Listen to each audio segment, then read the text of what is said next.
The Mississippi House of Representatives is now in session. Please let the House come to order. Please stand as we're led in prayer today by a guest to be introduced by the lady from Jones. Remain standing there for the pledge. Good afternoon. It's my pleasure to introduce to you Michael Thornhill, who will give our opening prayer this morning. Michael, his wife is with him, Juanita, and we're just so glad to have them here. Our families have gone back 3 generations. We grew up as neighbors, so we've known each other for a very long time. Michael is the associate pastor at the Well in McGee. He also serves on the Mississippi Church of God Evangelism and Home Missions Board and serves as bishop in the Church of God. Michael? Y'all give me a microphone, I might start preaching. Is that okay? I'm kidding. Hope everyone is doing all right today. I want to thank you, Miss Robin, for having me today. I want to make you aware of a scripture that, first of all, before we pray, that has come to my mind out of Ephesians chapter 6, verses 13 through 17. It says, "Therefore, put on the full armor of God, so that when the day of evil comes, you may be able to stand your ground. And after you have done everything to stand, stand firm. Then with the belt of truth buckled around your waist, with a breastplate of righteousness in place, and with your feet fitted with the readiness that comes from the gospel of peace. In addition to all this, take up the shield of faith, with which you can extinguish all the flaming arrows of the evil one. Take the helmet of salvation and the sword of the Spirit, which is the word of God." Amen. So today, don't give up fighting the good fight for which God has called you for this season of your life. Now more than ever, God needs you. He needs you, all of us, to put on his spiritual armor and stay actively engaged in this battle that we call life. May we pray. Father, I thank you for allowing us this day. Lord, I pray that these ladies and gentlemen would make the decisions for this great state that we call home based on personal convictions in their prayer closets. I pray that you would give these representatives the wisdom of Solomon to lead this great state. Lord, as they prepare to lead, I pray Proverbs 3, 5, and 6, which says, "Trust in the Lord with all of your heart and lean not on your own understanding. In all your ways submit to him, and he will make your paths straight." Proverbs 3, 5, and 6. Father, we submit this great state of Mississippi over to you today, Father, and declare in the strong name of Jesus that, Jesus, you are Lord over Mississippi. I declare these things today in Jesus' name. And we all said, amen. Thank you. Thank you, Michael. Attention, salute, pledge. I pledge allegiance to the flag of the United States of America and to the republic for which it stands, one nation, under God, indivisible, with liberty and justice for all.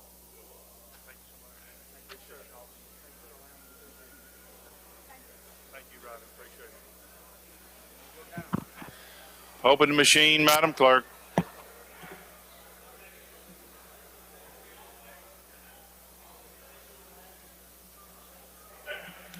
Close the machine, Madam Clerk. There's a quorum present, Mr. Speaker. Thank you, Mr. Clerk. We'll have the reading of the journal. Jump from ranking moves we dispense with the reading of the journal.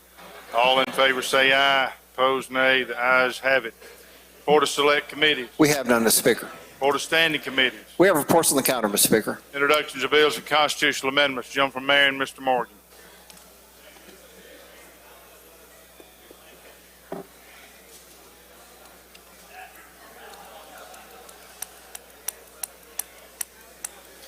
Benjamin.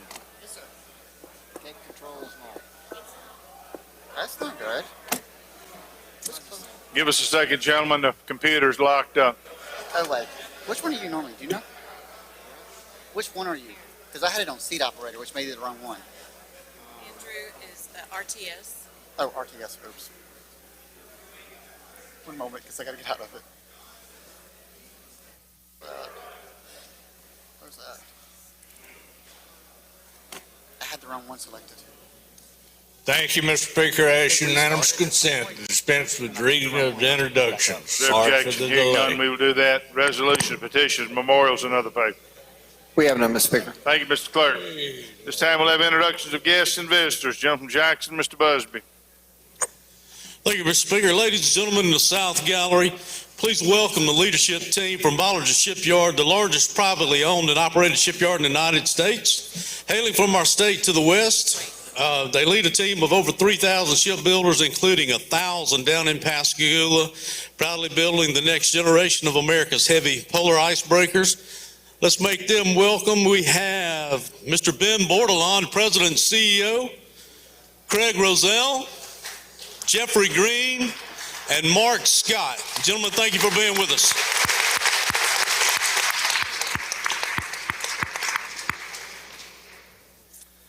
Gentleman from Alcorn, Mr. Bain.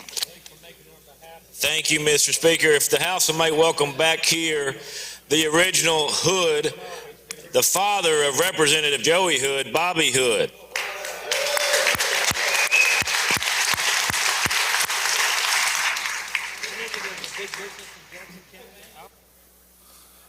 Gentleman from Choctaw, you have introduction.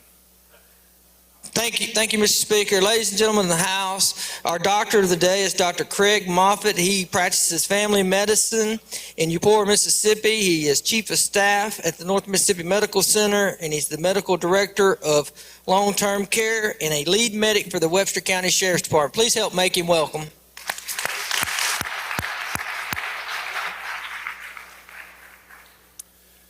All right, I don't see any further introductions. We will go to the calendar. Motion to reconsider calendar. Rules calendar.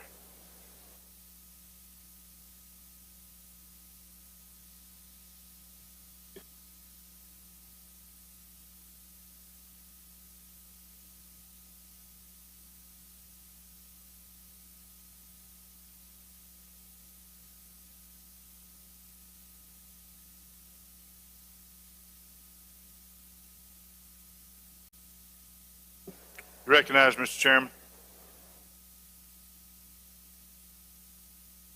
Turn his microphone on, please. Thank you. Can you hear me? Now. Thank you, Mr. Speaker. We go to item number 2, HCR number 2. This is a National Therapy Animal Day on Celebrate Mississippi. That's my explanation. Questions? I don't see any. Open the machine, Madam Clerk. If you favor the resolution, vote aye. If you're opposed, vote nay. Has everyone voted? Close the machine, Madam Clerk. By vote 117 yeas and 0 nays, the resolution is adopted. Next item. Thank you, Mr. Speaker. If we could go to the following and take them up in a block. You want all the HRs in a block? Yes, sir. Number 3, 4, 5, 6. 3 through 11? Yes, sir. Anybody have a question on any of these resolutions? I don't see any. If you favor the resolutions, indicate by saying aye. Opposed, nay. The ayes have it. Resolutions are adopted. Thank you, Mr. Speaker. Immediate release on all those. Any objection to immediate release? Hearing none, we will do that. Appropriations.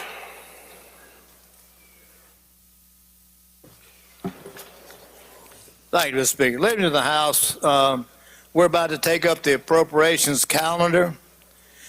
This is the first House action of the original appropriation bills for the state agencies.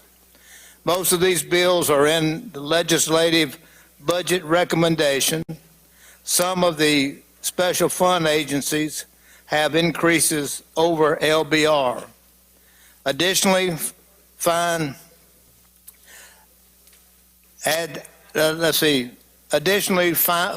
were added to the State Department of Health and the Department of Education. These increases will be discussed later on.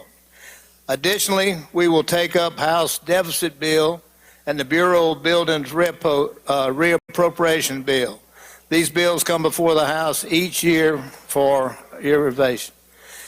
Mr. Speaker, I would like to take up I'm going to call out some numbers of bills that I'm going to have set aside, and we will work them individually, but the rest of the calendar, I'd like to get unanimous consent to take it up as a block vote. All right, tell me which ones you wish to set aside. Okay, let's go to item number 7, House Bill 1599. Okay, Item number 8, House Bill 1600. Item number 9, 1601. Item 12, 1604. Item 13, 1605. Item 21, House Bill 1613. Item number 27, 1619. Item 38, House Bill 630. Item number 40, House Bill 1632. Item 42, House Bill 1634. Item 43, House Bill 1635.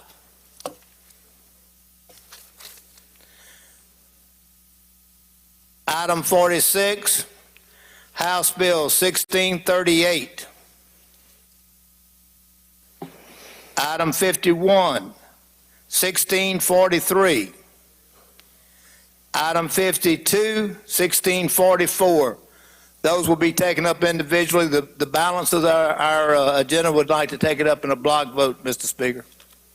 all right, the request is to take up those remaining items in a block. Is there anyone who wishes to have one set aside? Lady from Jones? I'd like to ask the chairman to please set aside the Department of Environmental Quality, House Bill 1616. I'm sorry, number what? Item number 24 on the appropriations calendar. 24, okay. I'd like to ask for the chairman to set aside item number 30, House Bill 1622. That would be the Human Services budget. Okay, I would ask that the chairman would set aside item 32, which is the 1624, Mr. Speaker. That would be the Medicaid budget. Mr. Speaker, we'd like to ask if they would set aside as well item number 33, which is House Bill 1625. That would be, Mr. Speaker, the Child Protective Services budget. I believe he said they were going to explain the Health Department's budget, right? That's correct. And if we could, Mr. Speaker and Mr. Chairman, if we could set aside item 49, House Bill 1641, that would be the Attorney General's budget. all right. Anyone else have one they wish to say? Gentleman from Pearl River.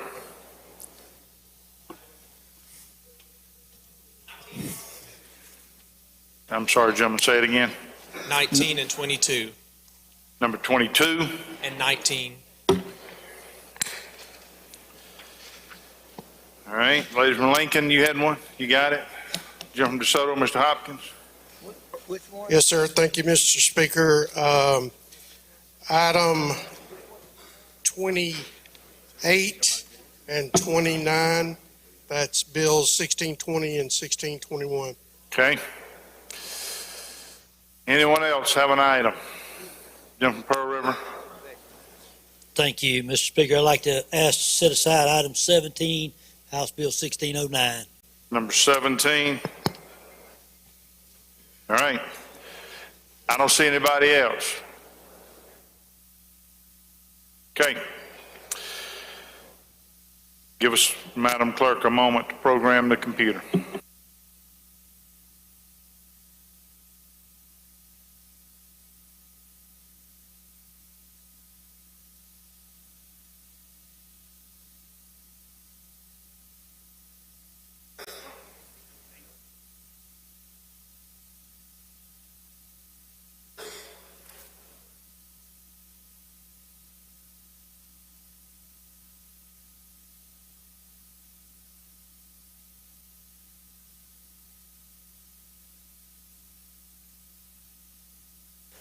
Okay, Mr. Chairman, we're going to take the remaining items up in a block. You're recognized to give an explanation.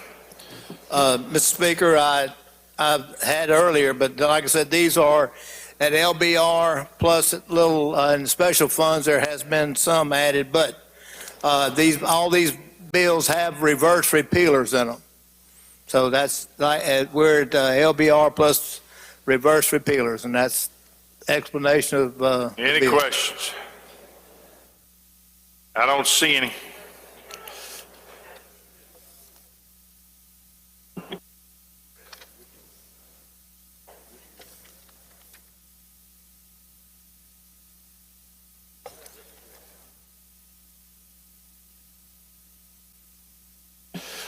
All right, open machine, Madam Clerk. If you favor the bills, vote aye. If you're opposed, vote nay. Has everyone voted?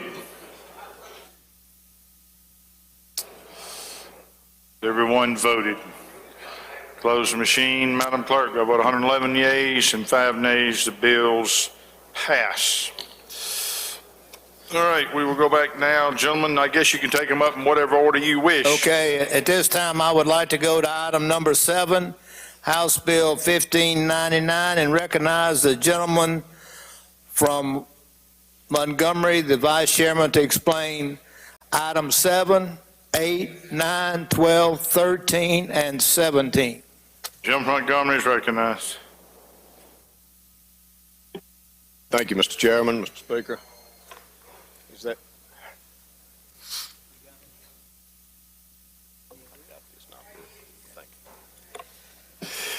Excuse me, gentlemen. I recognize that we got out of order a little bit there on that previous vote. We were so focused on getting the block in order that I didn't call the bills up. So we need to negate that vote and go back and call the bills up in a block, the ones we had in the block. So the gentleman calls the bills up, moves that the rules be suspended, bill considered engrossed, read the third time, placed on final passage. All in favor say aye. Opposed, nay. The ayes have it. We got to go back to that block vote, Madam Clerk, and do it again.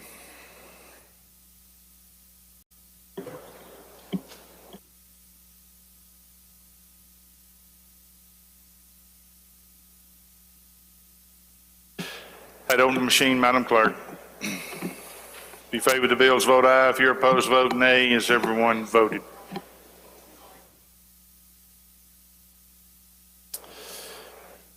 Close the machine, Madam Clerk. By vote 112 yeas and 3 nays, the bills pass. Now we're back to number 7. Gentleman calls the bill up, moves that the rules be suspended, bill considered engrossed, read the third time, placed on final passage. All in favor say aye. Opposed, nay. The ayes have it. Gentleman's recognized. Thank you, Mr. Speaker. Ladies and gentlemen, House Bill 1599 is a appropriation act, special fund agency for the state treasurer for the purpose of defraying expenses of the Mississippi Board of Nursing for the next fiscal year. There are some changes to LBR. They come in at $96,357 over LBR, and I will itemize those changes to their budget. There's been an increase of $5,000 in travel, a training increase, $62,607 in enhanced training opportunities, and these are the contractual expenses involved in that. Then there's $28,750 in enhanced training opportunities in the commodities bracket. The difference in the two, the contractuals are advertising. They do advertising, promoting, bringing workers into the state, nursing workers and healthcare workers into the state, and the $28,750 are supplies, training materials, etc. And that's an explanation of the budget of the Board of Nursing. Questions? I yield for a question. If not, move back. I don't see any. Open the machine, Madam Clerk. Question occurs on House Bill 1599. You favor the bill, vote aye. If you're opposed, vote nay. Has everyone voted? Close the machine, Madam Clerk. By vote 114 yeas and 5 nays, the bill passes. Next item. Thank you, Mr. Speaker. Move to House Bill 1600. Next item. Chairman calls the bill up, moves that the rules be suspended. Bill considered engrossed, read the third time, placed on final passage. All in favor say aye. Opposed, nay. The ayes have it. You recognize. Thank you, Mr. Speaker. This is the budget for the Board of Nursing Home Administrators, and this comes in at just over LBR recommendations of $6,000. They are incurring expenses in relocating of their office. And that's a simple explanation of what these additional funds will be used for. And I yield for any questions. If there are not any, Questions? move final Come from passage. Hines, Mr. Crudup. Thank you, Mr. Speaker. Did the gentleman yield? Excuse me, gentlemen. Yes, sir. Excuse me, gentlemen. Gentleman from Pearl River, you in the line of fire there, buddy. Thank you, sir. Thank you. Gentlemen, you said some of these funds are going to be used to, they're going to be moving. All of these funds are for relocating expenses. That's correct. Okay, do you know where they're going to be relocating to? Well, actually, we've got the gentleman from Washington, Mr. Hines, asked that question in committee. Actually, I got those answers for him, but I gave him my copy of it. Okay. If you'd like, I can get that from him and I'll share that with you if you give me just a second.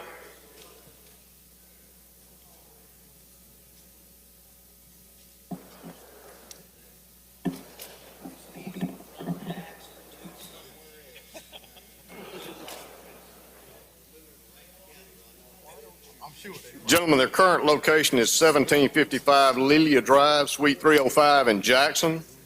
They're currently paying a monthly lease of $1,370. And where they're moving to is to be determined. They're not certain. Decision has not been made by the board yet. The reason they're moving is DFA has told them that they have been there too long, 17 years, and the lease ends in September of this year.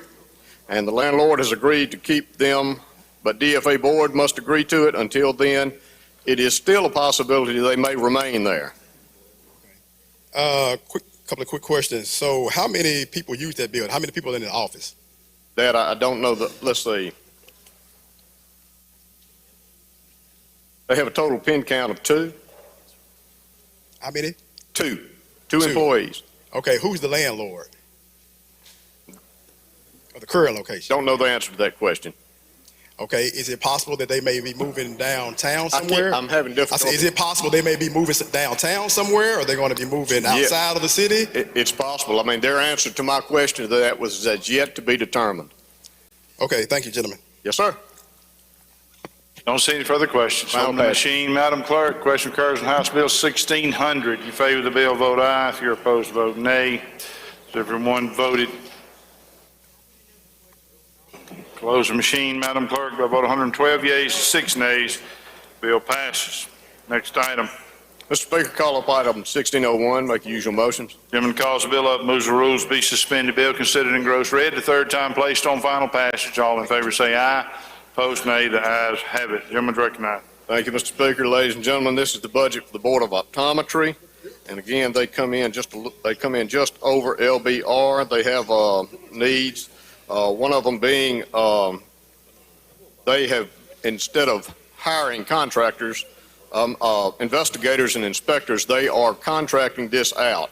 The total cost of that is $20,200 for contracting the group that will be performing inspections and investigations, and that's an explanation of their overage. It's $20,200 over LBR, and that's an explanation of the bill. Questions? Gentleman from Hines, Mr. Crudup. All right, I don't see any. Open the machine, Madam Clerk. Question occurs on House Bill 1601. If you favor the bill, vote aye. If you're opposed, vote nay. Has everyone voted? Close the machine, Madam Clerk, by vote 113 yeas and 5 nays. The bill passes. Next item. Thank you, Mr. Speaker. Item 1604 on your calendar. Call that up, make the usual motions. Chairman calls the bill up, moves the rules be suspended. Bill considered in gross read the third time placed on final passage. All in favor say aye. Opposed, nay. The ayes have it. Gentleman's recognized. Thank you, Mr. Speaker. This is the budget for the Board of Professional Engineers and Land Surveyors. The House adopted the following changes to the LBR level of funding. In addition to LBR recommendations, they have requested $8,303 for office relocations in contractuals, commodities, and equipment. All three of these total $24,803 above LBR, and they're all relocation expenses. In regards to where they will be relocating, their current location is 660 North Street in Jackson, and they have not made a determination as to where they will be relocating. And that's an explanation of the bill. Questions? Jump lines, Mr. Bell. Thank you, Mr. Speaker. Gentleman, you yield. Yes. I understand you made the statement about they have not made a determination on what location they are moving to. So this would make what, the fourth agency that's leaving the city of Jackson or downtown, wherever they're located? Well, actually, DFA determines where this board will be meeting, and they have not actually let them know, once the space is available, where they're going to put them. And what was the issue for them moving from the 600 North State location? The reason, I'm sorry. DFA, let me see, I'm getting down to that, gentlemen, because they're all different. DFA is renovating the building that they're currently in. Okay, And- so if they're renovating the building, what's the cost estimate on the renovations and how long? Do you know any of that? All right, thank you, Jim. Yes, sir. All right, don't see any further questions. Open the machine, Madam Clerk. Question occurs on House Bill 1604. If you favor the bill, vote aye. If you're opposed, vote nay. Everyone voted. Votes in machine, Madam Clerk. By a vote of 109 yeas, 6 nays, the bill passes. Next item. Thank you, Mr. Speaker. House Bill 1605, call it up, make the usual motions. Gentleman calls the bill up, moves the rules to be suspended. Bill considered in gross read the third time, placed on final passage. All in favor say aye. Opposed, nay. The ayes have it. Gentleman's recognized. Thank you, Mr. Speaker. The House adopted the following changes to the LBR level of funding with the Department of Insurance, and that's what this bill is. Questions? Jump from Choctaw, Mr. Hood. He passes. Open the machine, Madam Clerk. Question occurs on House Bill 1605. You favor the bill, vote aye. If you're opposed, vote nay. Has everyone voted? Everyone voted. Close the machine, Madam Clerk. By 111 yeas and 5 nays, the bill passes. Next item. Thank you, Mr. Speaker. House Bill 1609, call it up, make the usual motion. Gentleman calls the bill up, moves the rules to be suspended. Bill considered engrossed, read the third time, placed on final passage. All in favor say aye. Opposed, nay. The ayes have it. Gentleman's recognized. Thank you, Mr. Speaker. This is the budget for the Real Estate Commission. This comes in at LBR, and that's an explanation of the bill. Questions? Final passage. Gentleman Hines, Mr. Crudup. Yes, thank you, Mr. Speaker. The gentleman yield again? Yes, sir. Just one quick question. I know Sure. the gentleman earlier said that there are reverse repealers in all these bills. That's exactly right. Same Every with one these of as these. well? Yes, sir. Okay, thank you. You're most welcome. Open the machine, Madam Clerk. Question occurs on House Bill 1609. If you favor the bill, vote aye. If you're opposed, vote nay. Has everyone voted? Close the machine, Madam Clerk. By a vote of 109 yeas and 5 nays, the bill passes. Next item. Thank you, Mr. Speaker. Ladies and gentlemen of the House, I'd like to go to item 19, House Bill 1611. Invite the gentleman from Harrison, Mr. Bennett, to come forward and explain the bill. Gentleman calls the bill up, moves the rules to be suspended. Bill considered engrossed, read the third time, placed on final passage. All in favor say aye. Opposed, nay. The ayes have it. The gentleman from Harrison is recognized.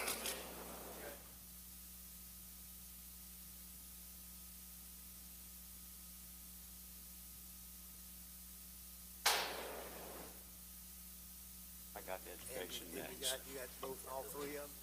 Yeah, okay, they're in an order. Thank you, Mr. Speaker. This is the Arts Commission budget. It comes in at LBR, and that's an explanation of that. That's Great presentation, sir. Thank you. No questions on that. Open the machine, Madam Clerk. Question occurs on House Bill 1611. If you favor the bill, vote aye. If you're opposed, vote nay. Has everyone voted? Close the machine, Madam Clerk. By a vote of 112 yeas, 7 nays, the bill passes. Next item. I'd like to call up House Bill 1613 to make the usual motion. Gentleman calls the bill up, moves the rules to be suspended. Bill considered engrossed, read the third time, placed on final passage. All in favor say aye. Opposed, nay. The ayes have it. Gentleman's recognized.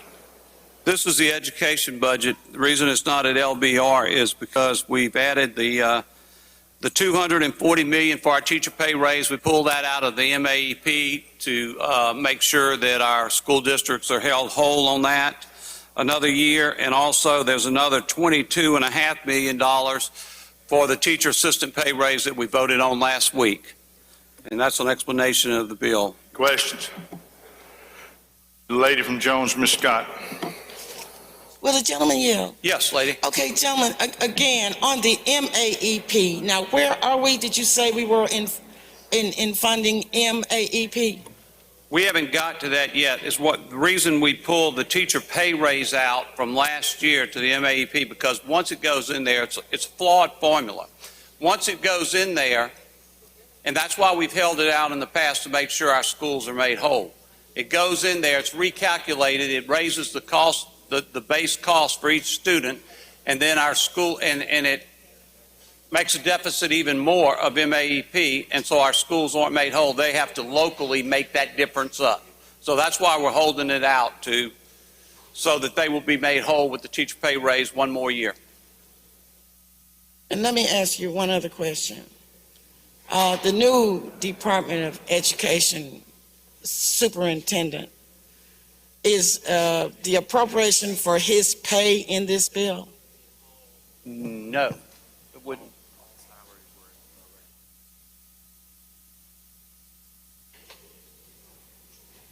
There was no additional salaries added for that. And so in this bill, if the superintendent were in fact the same person that had been, it would be paying the same thing, the monies would be the same in this bill? Lady, I don't know. I mean, that could come in a separate bill. I don't know what the Senate did. I think they. I'm asking about the House bill now. Well, we haven't done anything with superintendent's bill. No, I meant salary. So it's the same in this bill? Yes. All right. We haven't done anything. Thank you so much. Open machine, Madam Clerk. Question occurs on House Bill 1613. You favor the bill, vote aye. If you're opposed, vote nay. Has everyone voted? Close the machine, Madam Clerk. By vote 112 yeas and 5 nays, the bill passes. Next item. I'd like to bring up House Bill 1614 and make the usual motion. Chairman calls the bill up, moves that the rules be suspended. Bill considered in gross read the third time, placed on final passage. All in favor say aye. Opposed, nay. The ayes have it. Gentleman's recognized. This is educational television. This is it comes in at $12,345,000, and that's at LBR. Questions? Gentleman from DeSoto, Mr. Eubanks. Thank you, Mr. Speaker. Will gentlemen yield? Yes. Gentlemen, we live in a day and age where there are dozens and dozens, actually thousands of television channels, but dozens and dozens strictly aiming at educational TV. We've got apps, we've got the internet. Is there a reason why the state is still in the TV business? I think they do more than just the TV. The towers themselves that they have out there. I'll give you an example. When Katrina hit, that was the only communication towers that we had. None of our cell phones, anything worked. And the towers are very, very important to the state of Mississippi, and they do a lot of they've done some Medgar Evers stuff where they have restored a lot of history for the state of Mississippi. So actually the broadcasting is a very small part of that, and they work with the State Department of Education. Like when the pandemic hit, our teachers were actually, that is the only television station that everyone in the state gets, regardless of whether you have internet or whether you have antennas or what. That is the one that everyone can get, and we went straight to that with our teachers teaching the classes from that facility over there. I know we had teachers from the coast, teachers from DeSoto County. They were up here doing their classes through that program. All right, thank you, gentlemen. Jim from Hines, Mr. Banks. Gentlemen, just one quick inquiry on this appropriation. We're not giving them any money to teach critical race theory, are we? No, gentlemen. We're not. We're sure, because we won't do that, do we? No, gentlemen. Oh, yeah, right. Open the machine, Madam Clerk. Question occurs on House Bill 1614. If you favor the bill, vote aye. If you're opposed, vote nay. Has everyone voted? Close the machine, Madam Clerk. By vote of 95 yeas, 23 nays, the bill passes. Next item. Thank you, Mr. Speaker. Ladies of the House, let's go to item number 24. I recognize the gentleman from Neshoba to handle item number 24, 27, 28, and 29. Gentleman calls the bill up, moves the rules be suspended. Bill considered in gross read the third time, placed on final passage. All in favor say aye. Opposed, nay. The ayes have it. Gentleman's recognized. Thank you, Mr. Speaker. Ladies and gentlemen of the House, this is House Bill 1616. This is the budget for the Department of Environmental Quality. It comes in at LBR with a reverse repealer. LBR is $9,395,000 below request, and that's the explanation of the bill. Questions? Lady from Jones, Ms. Scott. Thank you so much, Mr. Speaker. Will you yield, gentlemen? Yes. In this appropriation, where it goes down to the second section that with the additional dollars, 248,212,000. Gentlemen, now is that ARPA monies? No, that's special funds. That's just what they draw down in permit fees and grants and Okay. everything else. ARPA money, I'm going to assume, will be in a separate bill like it was last year for DEQ. Okay, so the monies that's going to go to the water association, to the Yes, municipal water, municipal, right. will be coming later. That should be coming later if there's money set aside for that, but Okay. that is not included in this bill, lady. Does the appropriations committee have a feel for about what that number will be? Lady, I would advise probably to ask the chairman or the vice chairman and see, but I can't tell you offhand unless they want to give me a figure, but I think right now we don't. 41 million, I'm told, would satisfy what's remaining in the money to be spent this year for municipal associations. $41 million. 41 million is what I'm being told. Well, let me ask you this. When they were making the recommendation, did the committee consider those small towns like Shubuta Okay. that doesn't have the capacity, their match is going to be like about Okay. 80,000. Okay, let me answer it like this, lady. So the way I understand is that that 41 million would be put out in an application form for grants, and any municipality or whatever that applied for a grant did not receive money in the first round would capture this money in the second round. Other money that was awarded last year would not be awarded to the same people this year, so it would be up for, but they'll still have to fill out the grant application as they did last year. And I understand that a lot of them were real close on receiving money last year, but there was maybe a technicality in their grant application or whatever, and so, but I'm being told, and I understand that the 41 million will be set aside for new applications, or let me say, applications did not receive any money last year. Okay, and that is wonderful. But let me just ask you this one last thing, John. If you have a small town, a hamlet, or a village, and their little appropriation is 40,000 or 60,000, and of course their match would only be 40 or 60, but in order for them to fix their municipal water problem, they need 350,000.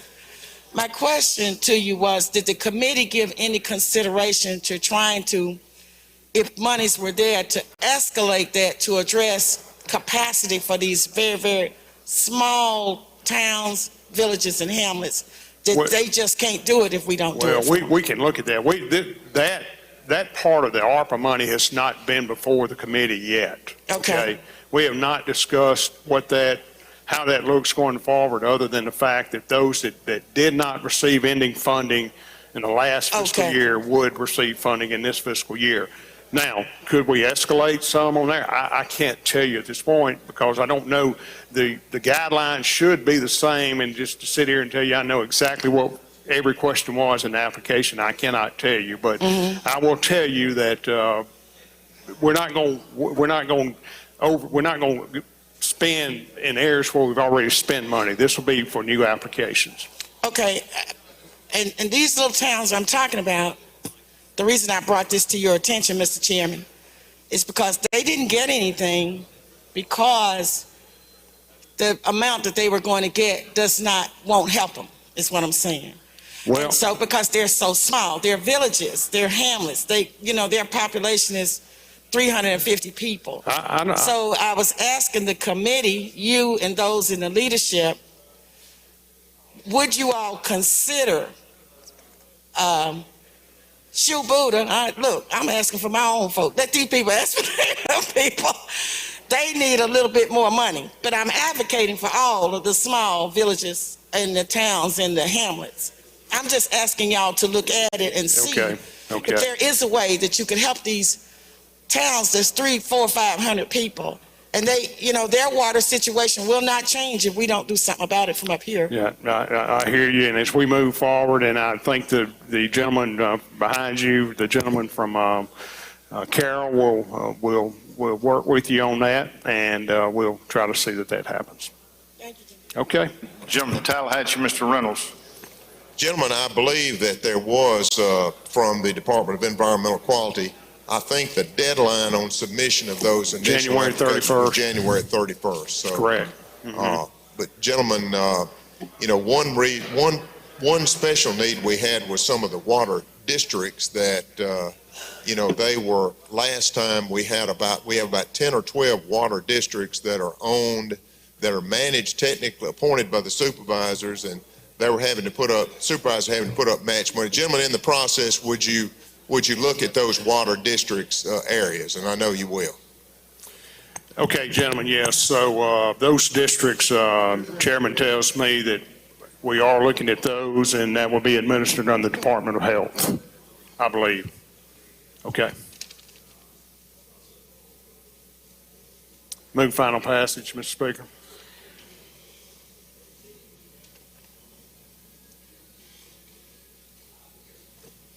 Open machine, Madam Clerk. Question occurred on House Bill 1616. If you favor the bill, vote aye. If you're opposed, vote nay. Has everyone voted?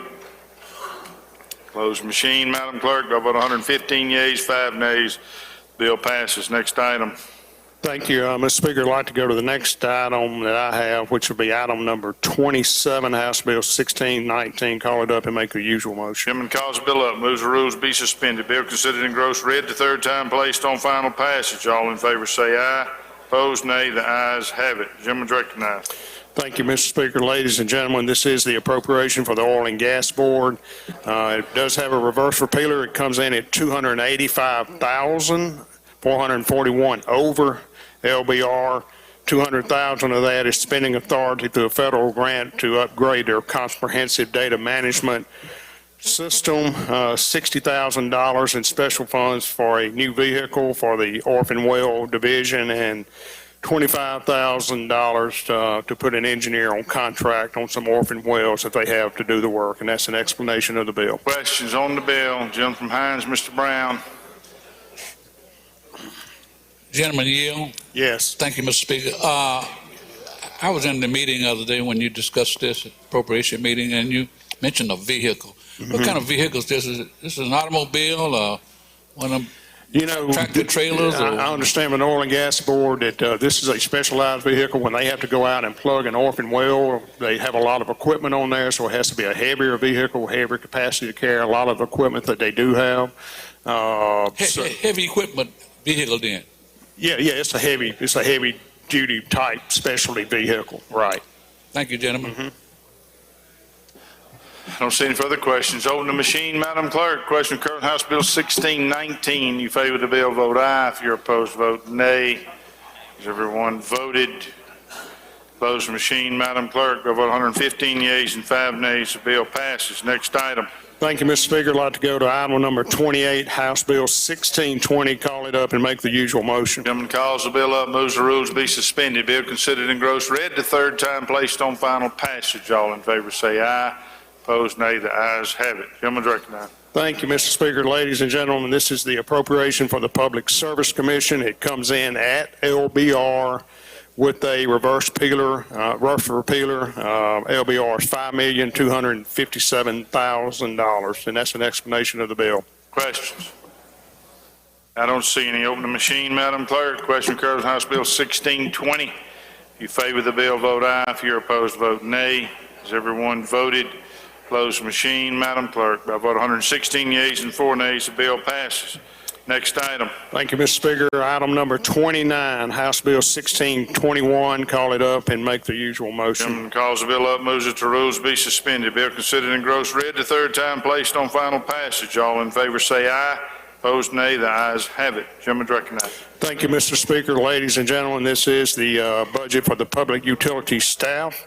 It comes in at LBR $2,376,392, and it has a reverse repealer. That's an explanation of the bill. I don't see any. Open the machine, Madam Clerk. Question occurs. House Bill 1621. You favor the bill, vote aye. If you're opposed, vote nay. Has everyone voted? Close the machine, Madam Clerk. By a vote of 115 yeas and 3 nays, the bill passes. Next item. Thank you, Mr. Speaker. Ladies and gentlemen of the House, let's go to the next item on the calendar. Will be House Bill 1622. Recognize the gentleman from Pike to handle House Bill 1622, House Bill 1625, and House Bill 1626. Gentleman calls the bill up, moves that the rules be suspended. Bill considered and gross read the third time, placed on final passage. All in favor say aye. Opposed, nay. The ayes have it. Gentleman's recognized. Thank you, Mr. Speaker. House Bill 1622 is the appropriation for DHS. As everyone has mentioned, it does have a reverse repealer. It does. The state support is $74.4 million, and again, it is appropriated LBR. But again, this is the appropriation for DHS, and that is an explanation of the bill, Mr. Speaker. Questions? I don't see any questions. Well, there's a question. Jim Holmes, Mr. Clark. Thank you, Mr. Speaker. With the gentleman here. Yes, sir. Mr. Chairman, how much did it increase from the previous year? Well, gentlemen, it did have a decrease, of course. I failed to mention that we are, DHS and CPS is separating. We had legislation a few weeks ago that officially separated the two agencies, so both agencies will have two separate budgets. Okay. And the increases, can you tell us basically where those increases, what areas those increases are going in? No, sir, it was at LBR, so there was not any increases.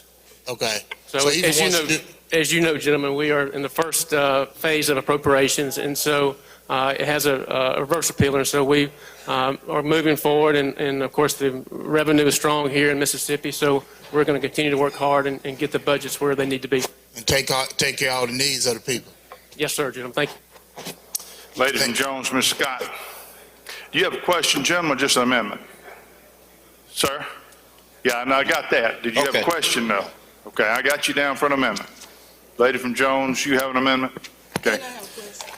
All right, I'm going to recognize the gentleman from Adams for this amendment. Okay, well, I had a question too.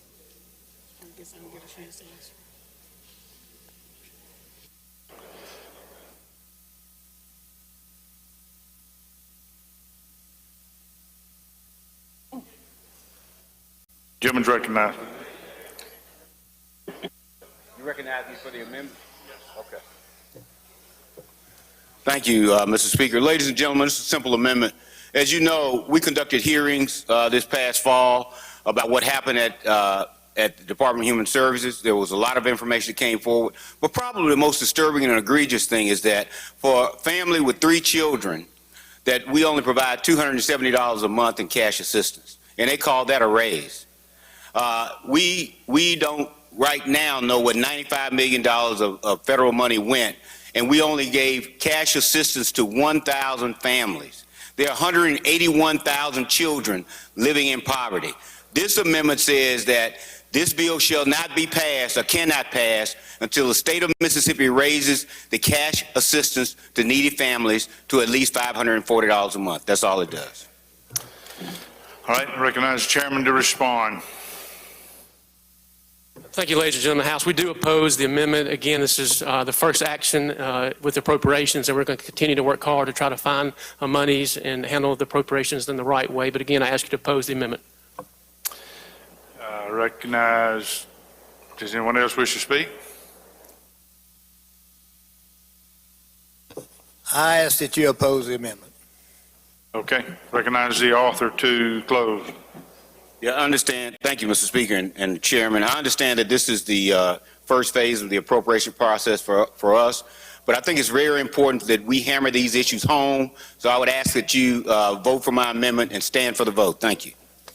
All right, question occurs on Amendment 1. If you favor the amendment, indicate by saying aye. Aye. Opposed, no. The noes have it. Roll call is demanded. Open the machine, Madam Clerk. If you favor the amendment, vote aye. If you're opposed, vote nay. Has everyone voted? Close the machine, Madam Clerk. By a vote of 42 yeas and 74 nays, the amendment fails. All right, the lady from Jones indicates she had an amendment.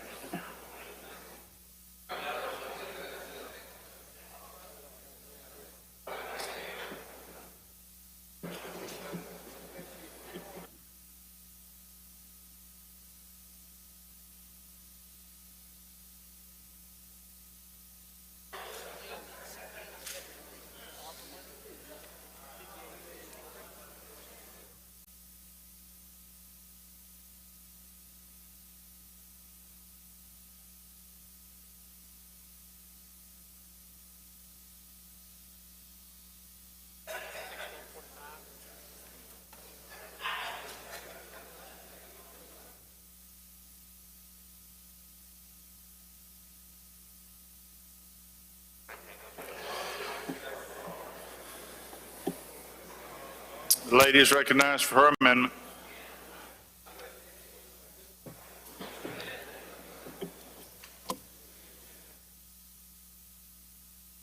Thank you so much, Mr. Speaker. And ladies and gentlemen of the House, as you know, our Department of Human Services has been under fire these last years. It has certainly not held up to its mission or its responsibility to those who need it the most. But even given those circumstances, we recognize that there's a tremendous need out there for our human services. I do hate that through the general bills process that there was no legislation for a board or no legislation for any of these audits that are in this appropriations bill, that we got any reports or to any demands or anything like that. Has not been before us, and I imagine won't be before us. But let me say to you that there are areas over there in human services that need some escalation. How in the world do we have the poorest state in the union, aside from the fact that monies were stolen, just put that aside, but how in the world do we have the poorest state in the union and our human services budget is diminished? That's hard, that's difficult to believe, given the situation that we're in with COVID, with people having all kinds of difficulties meeting their food and nutrition needs, their housing needs, as well as getting job training. So what this amendment does, it escalates by taking, under the rule, by taking from the appropriations that have been put together in House Bill 1644 that you've already passed. And what it says is that we're going to escalate the budget and we're going to match funds wherever we can to get more dollars. And we're going to put more money in aging and adult services. Why? Do you all know that our old elderly people are getting cold meals? Cold meals. I think Mississippi's elderly deserves better than that. And if we have to put a few more dollars in there for them to get hot meals, then we ought to do that. What we're escalating is community services. We talk about crime. We say, let's do something, about crime. We can put additional dollars into our nonprofits that are out there working in the communities trying to address these ills in the community For years and years and years and years, these budgets have been reduced to almost zero. Let's do something about crime, put some money in community services, and then we talk about the children, and we say they're delinquent. And the gentleman from Hines, Mr. Crudup, comes up here talking about parks and basketball courts that are needed in Hines County. And gentlemen, I thought about you last night when they were talking about DeMatha basketball and Prince George County. Y'all know about them, Lynn Byers. I mean, nearly about every great basketball player that played in the East Coast went to DeMathis. But you know why Prince George's County had the greatest basketball players? It's because they had the greatest recreation system. That's why. So I'm asking you to support this amendment and see if we can't do something for old people. See if we can't do something to enhance the community. See if we can't do something finally about crime in this state. I would ask you to adopt the amendment. Thank you.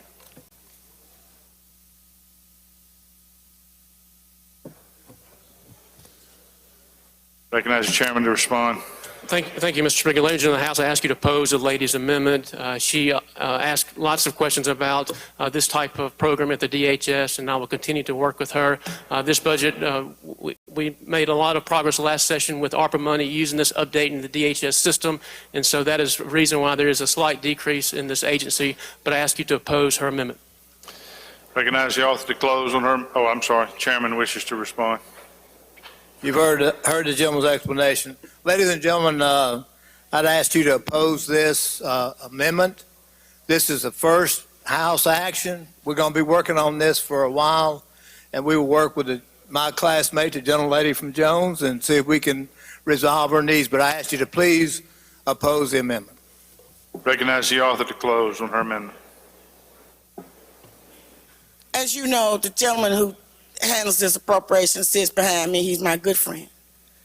The gentleman who chairs this committee, we came in the same class together, my good friend.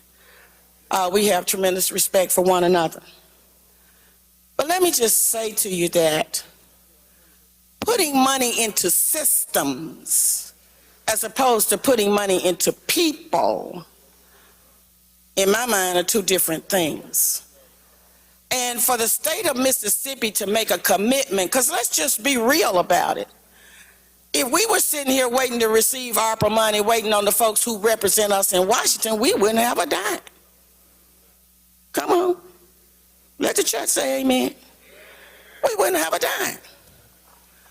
So let's let the state of Mississippi speak on this. These are Jones Fund dollars I'm talking about. This is Mississippi saying that we want to do something for our elderly, that we want our old folks to have a hot meal. Remember, I'm just going to tell you, if you vote against this amendment, you're voting against older people getting a hot meal. Be ready to be able to explain it, because I'm going to put it out there. You're going to have to explain that one. You can say you voted against children, communities, and everything else, but you're not going to be able to get away saying that you voted against the elderly getting a hot meal. So vote your conscience, whatever it is. I appreciate y'all letting me have the time. Thank you. Jump from Adams, you have a question. Lady, you yield for a question. Absolutely, to the chairman. Talking about old people, you want some of these old people to stand for a vote on this issue? Absolutely. All right, thank you. Okay, lady yields the floor. All right, the question occurs on Amendment 2. If you favor the amendment, indicate by saying aye. Opposed, no. Noes have it. Roll call is demanded. Open the machine, Madam Clerk. If you favor the amendment, vote aye. If you're opposed, vote nay. Has everyone voted? Close the machine, Madam Clerk. By a vote of 40 yeas, 76 nays, amendment fails. Thank you, Mr. Speaker. I move final passage. All right, questions. Gentleman Rankin, Mr. Yancey. Out of order. Introduction. Okay. I don't see any further questions. Open the machine, Madam Clerk. Question occurs on House Bill 1622. If you favor the bill, vote aye. If you're opposed, vote nay. Has everyone voted? Votes machine, Madam Clerk. I vote 105 yeas and 7 nays. The bill passes. Recognize the gentleman from Rankin, Mr. Yancey, for an introduction. Thank you, Mr. Speaker. In the North Gallery, help me welcome my friend Michael Ulmer of Hub International from Madison County. He's also a great baseball coach. Welcome, Michael.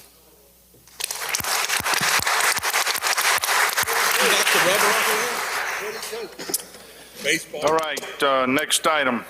Thank you, Mr. Speaker. Ladies and gentlemen of the House, let's go to item 32, House Bill 1624. Recognize the gentleman from Choctaw, explain the bill. Gentleman calls the bill up, moves that the rules be suspended. Bill considered in gross read the third time, placed on final passage. All in favor say aye. Opposed, nay.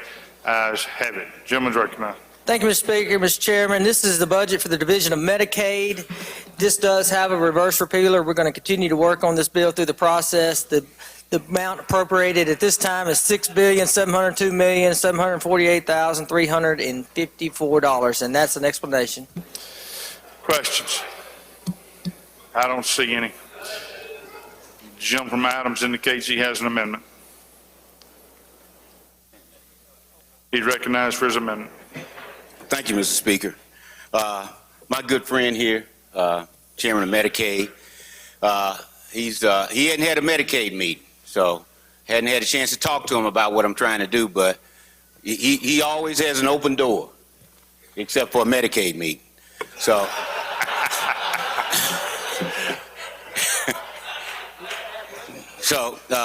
anyway, so I find my opportunity here to address a Medicaid issue that I think is imminent.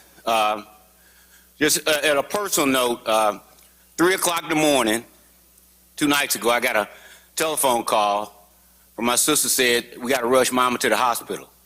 Ambulance was there in 11 minutes. Hospital was 15 minutes away. My mother is 80 years old. She was having a seizure. She probably would be mad at me saying this, but what I'm thankful for is that there is a brick and mortar hospital with an emergency room with nurses and doctors right there to take care of people in Adams County. Now, it bothers me to think that there's somebody's 80-year-old mother that may be 50 minutes from a hospital, and they won't get there. So I think it's a very important thing for us to consider. I think we need to take it extremely seriously. It is for me. I'm going to tell you before this session, this is a hill I'm going to die on in this session. We're going to stay on this one every opportunity we get because I think it's a matter of life and death. I think it's important to everybody here in this state, and I think it's a service and a duty that we owe the people that we represent. So I would ask, I'll read the amendment. This law cannot take effect until the state of Mississippi expands Medicaid and commits the funds necessary to restore suspended or discontinued services at the public hospitals in Hinds County and commits the necessary funds to restore neonatal intensive care unit in the Delta and prevent the closing of any hospital that is in imminent danger of closing or has closed within the year. That's all it does. And by the way, my mama's doing good, so I'm glad the hospital was there. I would ask you to vote for the amendment. Okay, recognize Chairman, presenter to respond. Ladies and gentlemen of the House, this bill has a reverse repealer. We're going to continue to work on it as we go throughout the process. We are still going to look at the numbers. I am going to meet with the gentleman from Adams. He's always been good to come talk to me in the office. I would ask that you oppose this amendment.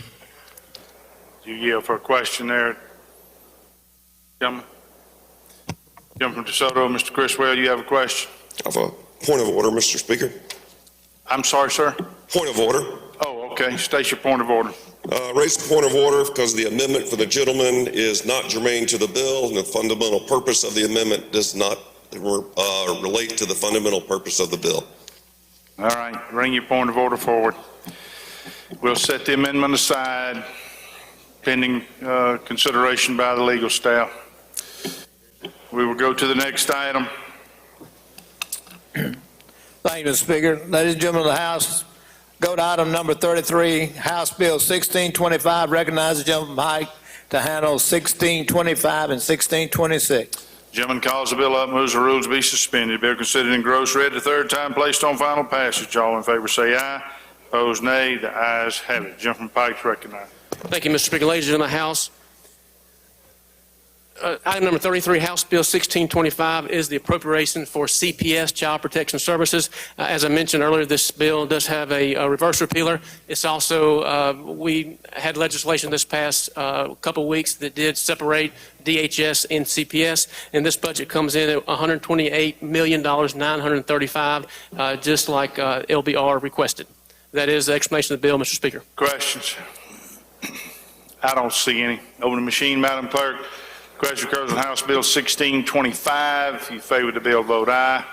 You're opposed to vote nay. Has everyone voted?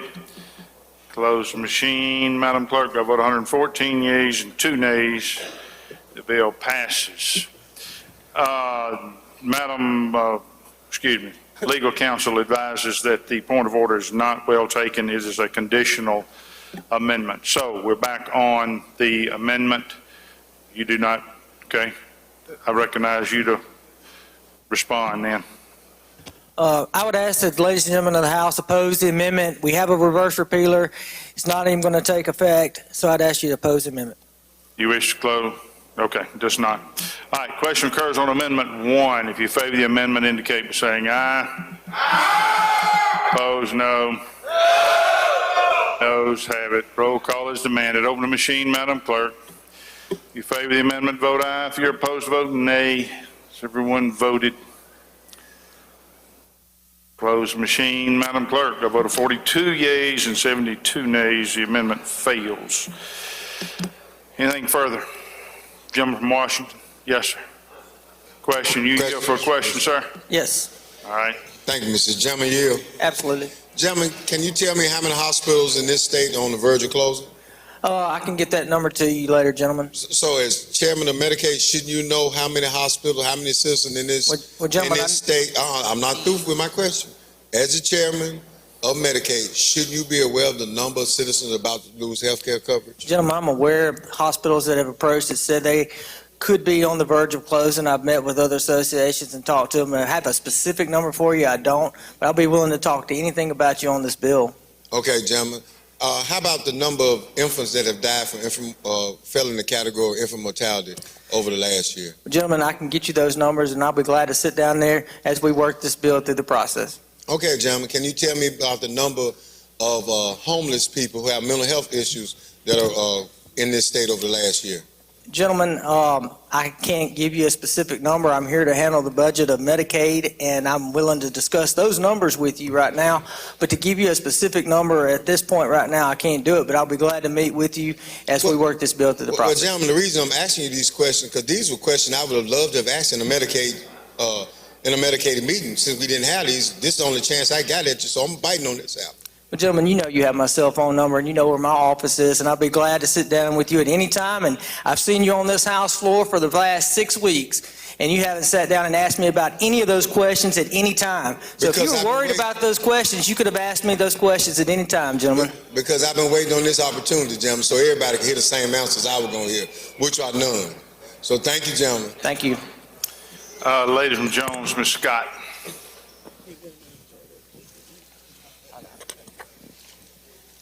Will the gentleman yield? Absolutely. So that we can have some clarity, gentlemen, you want to go to line 159 of the bill? And I just want to ask you, because you know this is always a concern for our elderly and our children, as a matter of fact, so that the House will know that this particular waiver spans all ages, because it helps disabled children. In this particular budget of $800 or so million that's being proposed, will there be an escalation for the home and community-based waiver for the elderly and disabled persons served? Lady, that'll be something we'll look at when we get towards the end, when we figure out what the final number is. As you know, I've sat down and I like to look at these community-based programs, and I've tried to add some money back into these programs. Since I've been chairman of Medicaid, we've looked at these things, and I'll be glad to sit down and work with you through the process, because I think it is a good program that affects a lot of individuals, members in this chamber, their communities and constituents. I agree with you. I think it's a good program. Okay, and gentlemen, so that the House will know, I mean, I don't know who's doing this, but of course, you will tell the House that we escalated this program less than 50 slots last year. It was less than 50 slots last year, I believe, was what you told us when you came out here on final passage. And if I'm not mistaken, I believe we had some testimony that there were about 12,000 slots that needed to be filled. So I guess my question to you is, as we go through this process, can you give the House a commitment that we would at least try to get 10%? If we got a 12,000 slot need, can we say to the Mississippi State Senate, if it's them, that we ought to do at least 10% with these elderly people that we can keep in their homes? It costs us less money. With these developmentally disabled children, that their families just need a little respite. They keeping these children 24 hours a day, 365 days a year. They just need a slot just to get a little respite. Help us out, gentlemen. We need it. The people need it. I'll definitely work with you on this. I don't know if we can commit to 10%, 20%, 30%, 5%. That sounds wonderful. 30%. Let's go there. I will look at it. We'll look at it very closely, because I know that program, everyone has constituents back home that they need the individuals to stay at home, and so I'll commit to working with you. And you would agree, gentlemen, but that's the one that we get probably the most calls on. And we get a lot of calls, and it's got the longest waiting list. Thank you so much. Thank you. Final passage. If you have further questions. Absolutely. Gentleman from Holmes, Mr. Clark. Thank you, Mr. Speaker. With it, Chairman Year. Absolutely. Now, Mr. Chairman, I hear what you say, that it's a work in progress, and I understand that you're just one piece on this checkerboard, but as chairman of Medicaid, we're obviously in a healthcare crisis in Mississippi. Quite frankly, I think it's waiting to crumble down on us, but as chairman of Medicaid, tell me what the game plan is through this process we're working through to try to ensure that we don't have any more hospital closures or to this problem that we're facing. Well, I think there's several different things that we're looking at, and as we go through the process, I'm hoping we'll have something out here for the membership. Okay. Can you just kind of tell the membership? Well, we're still working on it, gentlemen. So this is we're going to work it through the process. Classified information, basically. I don't think it's classified. We're just working on it, gentlemen. And gentlemen, we did, from my understanding from the bill we handled earlier, we gave $4 million to our community health center. I hope that is not the solution to this problem. Do you know anything else that's possibly in the works? I don't know of anything else with community health. That's a different committee. Okay. So any other bills coming our way, in appropriations or any bills from the Senate that the gentleman is aware of? Gentlemen, we are looking at solutions. Nothing that I have concrete information for you, but as we work it through the process, I'll sit down and let you know about it. And gentlemen, you would agree that we've had a very important committed deadline to pass, which was general bill deadlines. So I've looked at the Senate side. I know what we passed. The only thing that we still have alive is basically appropriation bills, local and private, revenue bills. I mean, I'm trying to figure out, with those being the only bills still alive, how are we going to address those concerns? Well, gentlemen, there is going to be working on a hospital grant program. There's some things that we're working on right now that wouldn't be subject to the general bill deadline. And the hospital grant is out there. Is there any idea that's been thrown around as far as the numbers that we can? Because I'm getting calls. I stepped off the floor about 20 minutes ago, taking a call from a doctor directly related to this issue. So when I called him back and I told him I was in session, what number can I tell him that is the position of the Mississippi House of Representatives? Well, we're going to do what we can to support our local hospitals, and to give an exact number, I can't give it to you right now until the Joint Legislative Budget Committee makes their final recommendation, which is what's going to have an effect on a lot of these bills, but we hope it's a larger number. And gentlemen, I'm going to hold you to that $300 million. Thank you. Thank you, gentlemen. Gentleman from Hines, Mr. Brown. Thank you, Mr. Speaker. Gentleman Yield? Absolutely. Gentlemen, are you aware of the percentage of citizens in the state of Mississippi that is in fact for the expansion of Medicaid? I've seen a couple polls. I don't know who conducted those polls. Well, I'm just saying, have you seen the survey? I think I saw, sir. Statewide. About 67% of the citizens of Mississippi support expansion of Medicaid. Have you seen the percentage of doctors in the state of Mississippi that support some expansion? I haven't, gentlemen. Haven't seen. Well, the point is, do you have any compassion in your heart? I'm just asking. Gentlemen, we're going to work it through the process. Show me some compassion. Gentleman from Pike, Mr. Porter. Thank you, gentlemen. Gentlemen, do you have a tremendous amount of respect for me? Always. Do you believe I'm a learned attorney? You are one of the learned attorneys in this chamber. Awesome. Gentlemen, you mentioned grant programs for hospitals, is that correct? I did. So is it safe to say that we're not going to expand Medicaid in the state of Mississippi this year? Well, gentlemen, I don't believe there any legislation out there to expand Medicaid with. Thank you, gentlemen. Thank you. Lady from Lowndes, Ms. McLean. Thank you, Mr. Speaker. Will the gentleman yield? Absolutely. Thank you. Gentlemen, wouldn't you agree, since the passage of the Dobbs case, that the state of Mississippi has now an even greater commitment to mothers and babies? We do. Okay, thank you. Does this bill happen to include circumcision for infant baby boys? It doesn't. You did come to me prior to the session, and there's no code section that is available alive that would be under Section 117. This is just the appropriation for the division. It would have to be a covered service under Section 117. Okay. So what you're saying is this session, it looks like that's not going to be able to happen? That would be correct. Okay. Thank you.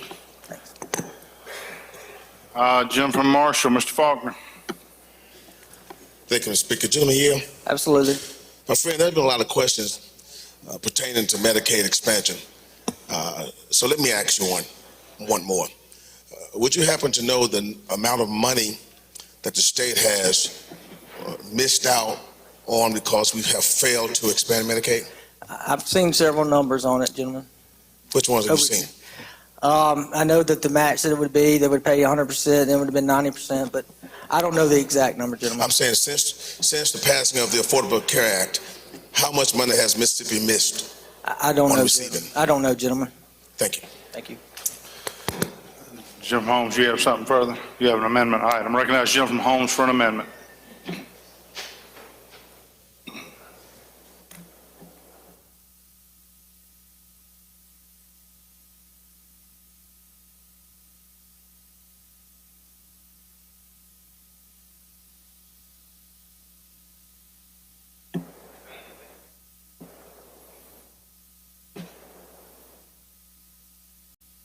You recognize. Thank you, Mr. Speaker. Mr. Speaker, I think I'm going to have the clerk read the amendment, please. Recognize Madam Clerk. Amendment number 2 by Clark, amend on line 160 by deleting 20,559 and insert 22,559. Thank you, Madam Clerk. Ladies and gentlemen of the House, when the gentlelady from Jones came to this well, she made some very, I think, important points. And she was talking about the elderly and disabled program. And this program is important because, number one, it saves the state of Mississippi thousands of dollars. The only option that a lot of people have, if it wasn't for this program, is to put their loved ones in a nursing home, a personal care facility. And at $120, $180 a day costs the state of Mississippi thousands of dollars. And what this program would do, what this program does, is allow people to stay at home. It's really our best bang for our buck. So what we're simply doing is we're increasing it. It's already 20,000, and it's a small step, and we're moving it up to 22,000, just an additional 2,000. And I know what the chairman gonna say, and I know what the gentleman handling the bill gonna say. They're gonna tell you to vote no. But what we're simply doing is that we're simply making a policy statement of this body. It's true. It's gonna have to go through the process. They're still working on it, on the process. But it's good for this body to sometime to make a policy statement and say, this is the position of the Mississippi House of Representatives. This is how I feel as a state legislator. So I'm simply just asking you today to make a policy statement that says this program is important and encourage our representatives who are going to represent us on the other side of the building to let them know that this is something dear and near to our hearts. So I ask y'all to adopt the amendment. I'd be happy to entertain any questions. Gentleman from Washington, Mr. Hine. Okay. Gentleman Benton. Motion, Mr. Speaker. Yes, sir. Motion to table the amendment. Motion is to table. Those opposed have 5 minutes. Any opposed? All right, gentleman from Holmes.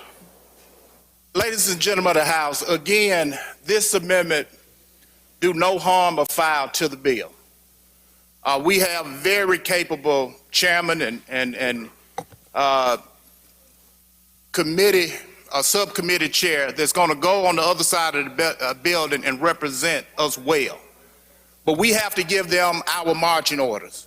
And I'm just simply saying again today is that we're not taking any power away from the chairman, any power from any of the conference committee members. We're just simply giving them marching orders and sending them on the other side of the building to uphold our position as the House. I don't see anything wrong with the bill. The amendment, again, is not anything that's going to break the bank. It's only 2,000 additional slots. And again, we're just simply asking this body to state that this program is an important program that we'd like to see increase in the state. All right, question now recurs on the motion to table. If you favor the motion to table, indicate by saying aye. Opposed, no. The noes have it, the noes have it. Motion to table fails. Insufficient number.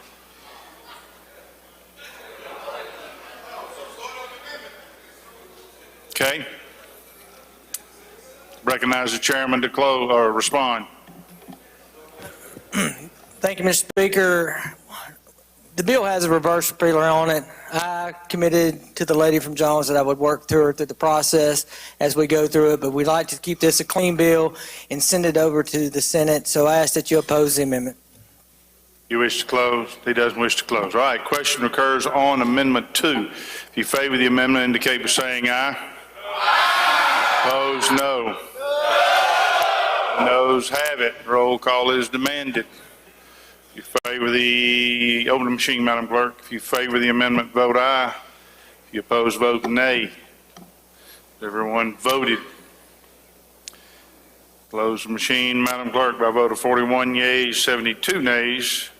The amendment fails. Gentleman from Washington wants to speak on the bill.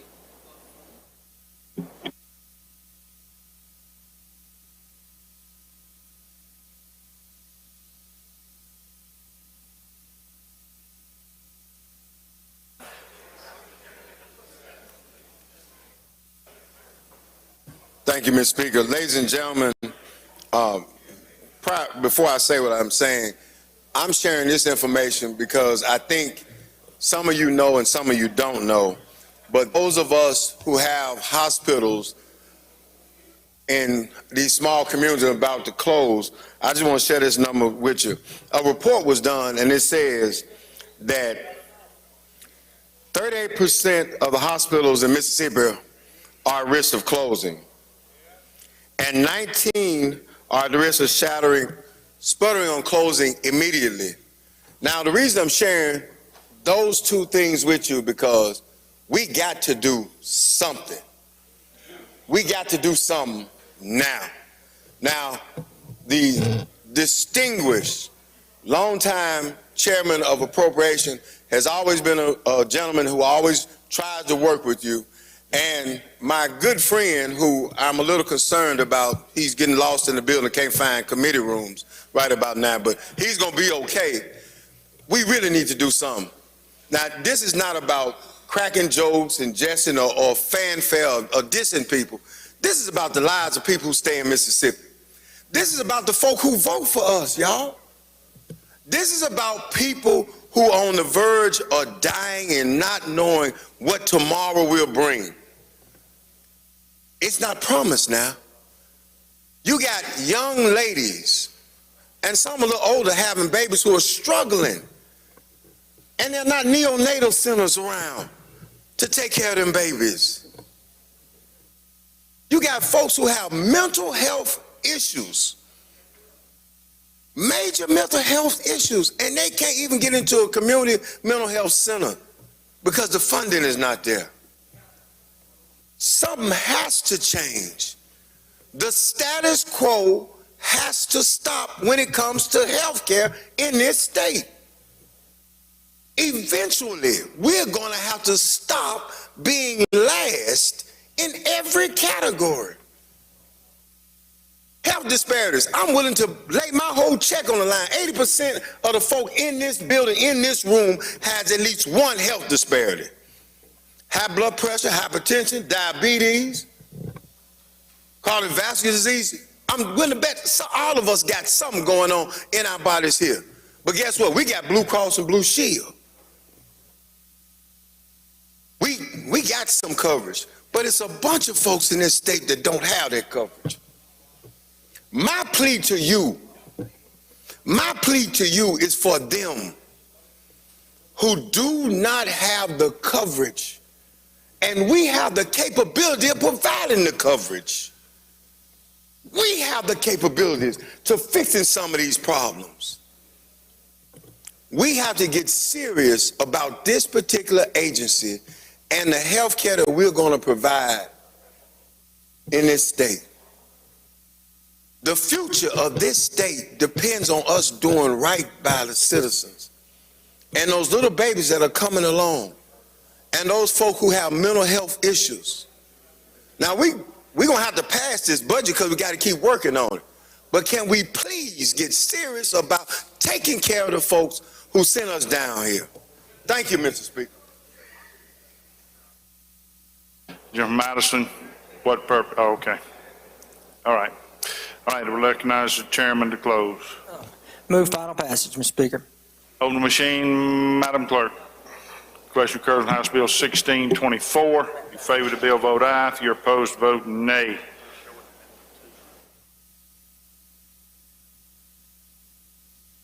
$16.26, right?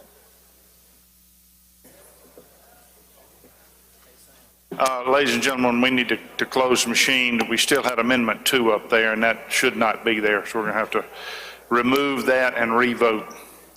You ready, Madam Clerk? Open the machine, Madam Clerk. Question occurs on House Bill 1624. If you favor the bill, vote aye. If you're opposed, vote nay. Has everyone voted? Close the machine, Madam Clerk. By a vote of 107 yeas and 5 nays, the bill passes. Next item. Thank you. Mr. Speaker, ladies and gentlemen of the House, let's go to item number 34, House Bill 1626. Recognize Gentleman Pike to explain the bill. We've already done that one, gentlemen. Next one I have on my calendar is number 38.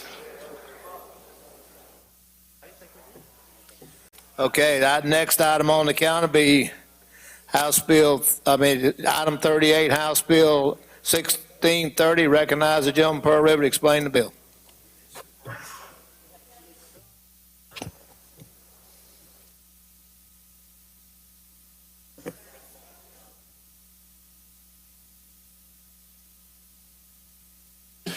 Okay, we'll go to item 38. Gentleman calls the bill up, moves the rules be suspended. Bill considered and gross read the third time, placed on final passage. All in favor say aye.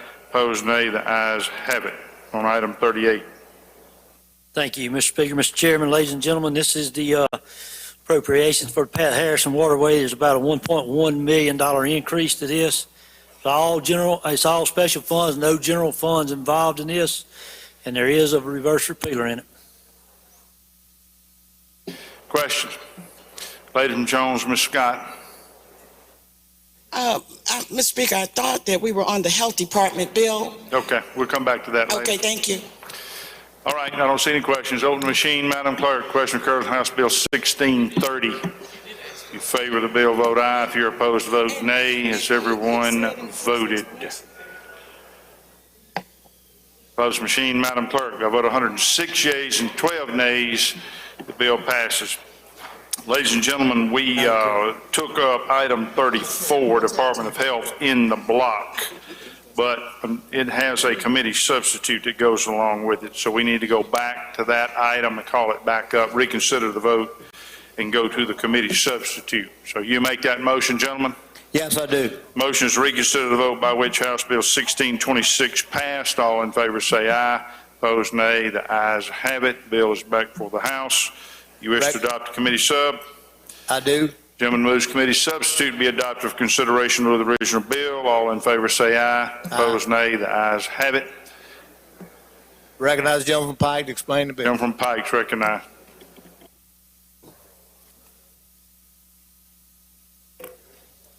Thank you, Mr. Speaker. Mr. Chairman, ladies and gentlemen of the House, this is the Department of Health's appropriation. It does have a reverse peeler. It is above LBR, so we had a committee amendment on the appropriations yesterday, so we added $4.5 million to the FQHCs, so that will bring them right up to $8 million for their appropriation. So that is a difference than what LBR requested, and that is an explanation of the bill, Mr. Speaker.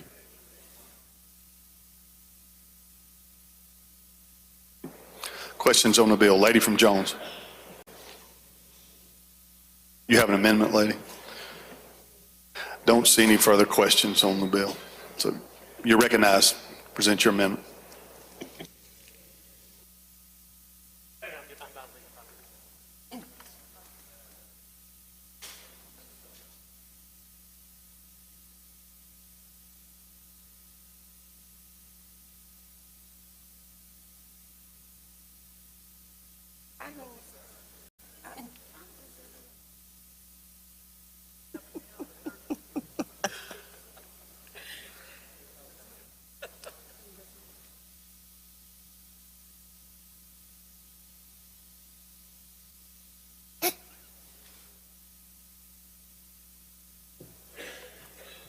Thank you so much, Mr. Speaker.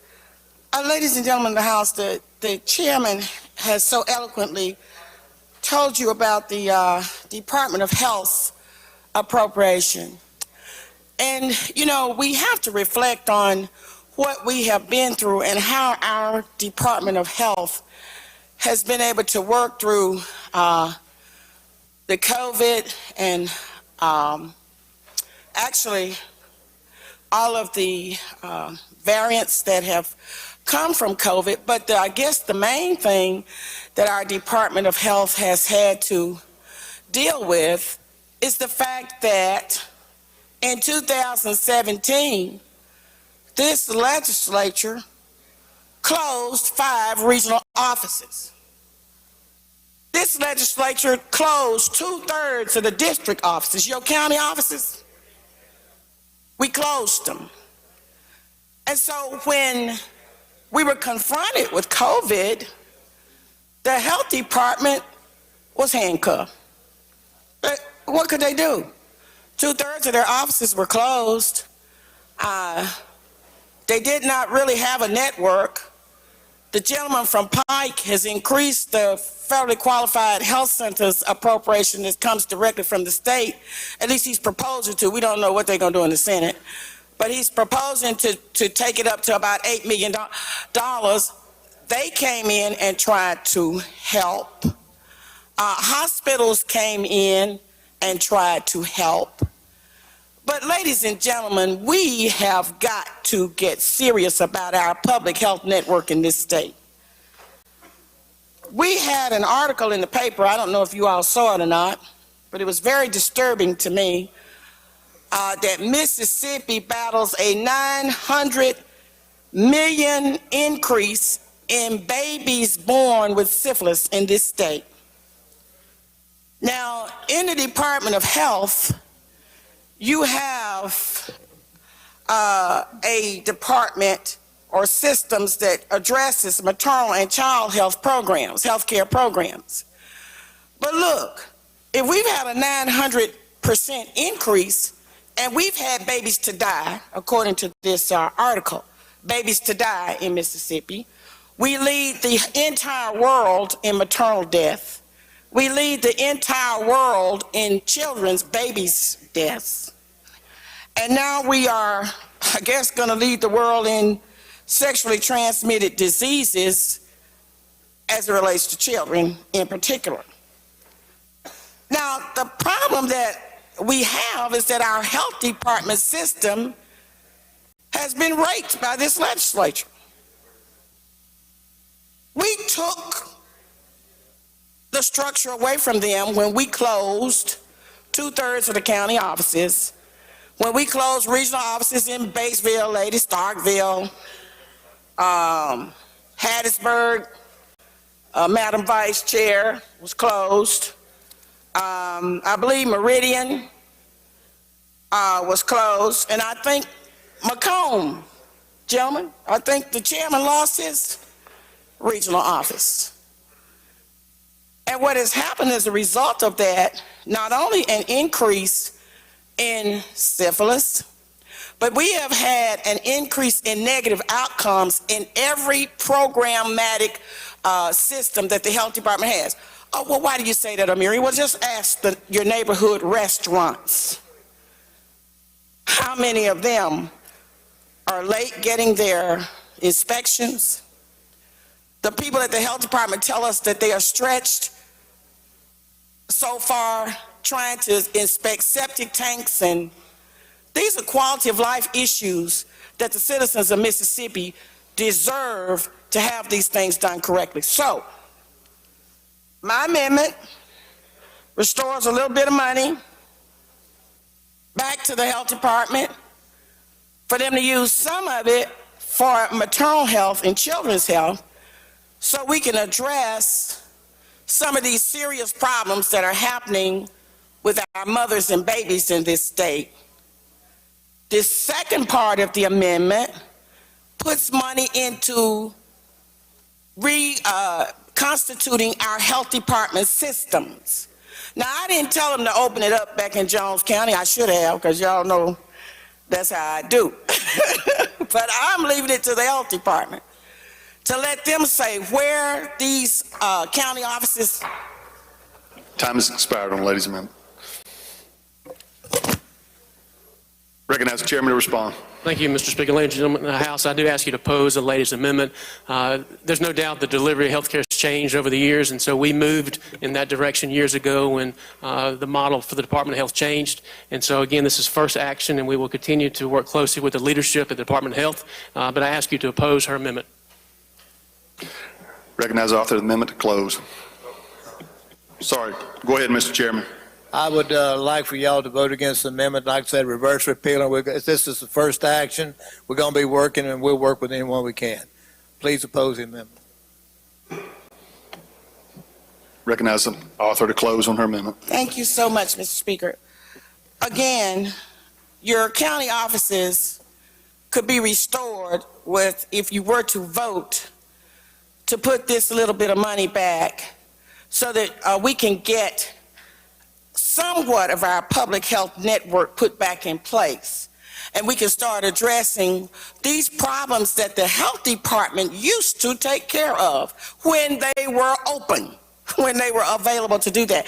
And so I would just say to you, to the House of Representatives, that if the model that they have put in place, which is the model that we're using, if a 900% increase in syphilis among mothers and babies does not tell you that your system is not working, if the highest level of maternal deaths in the world does not tell you that whatever this system is, I don't think it's working.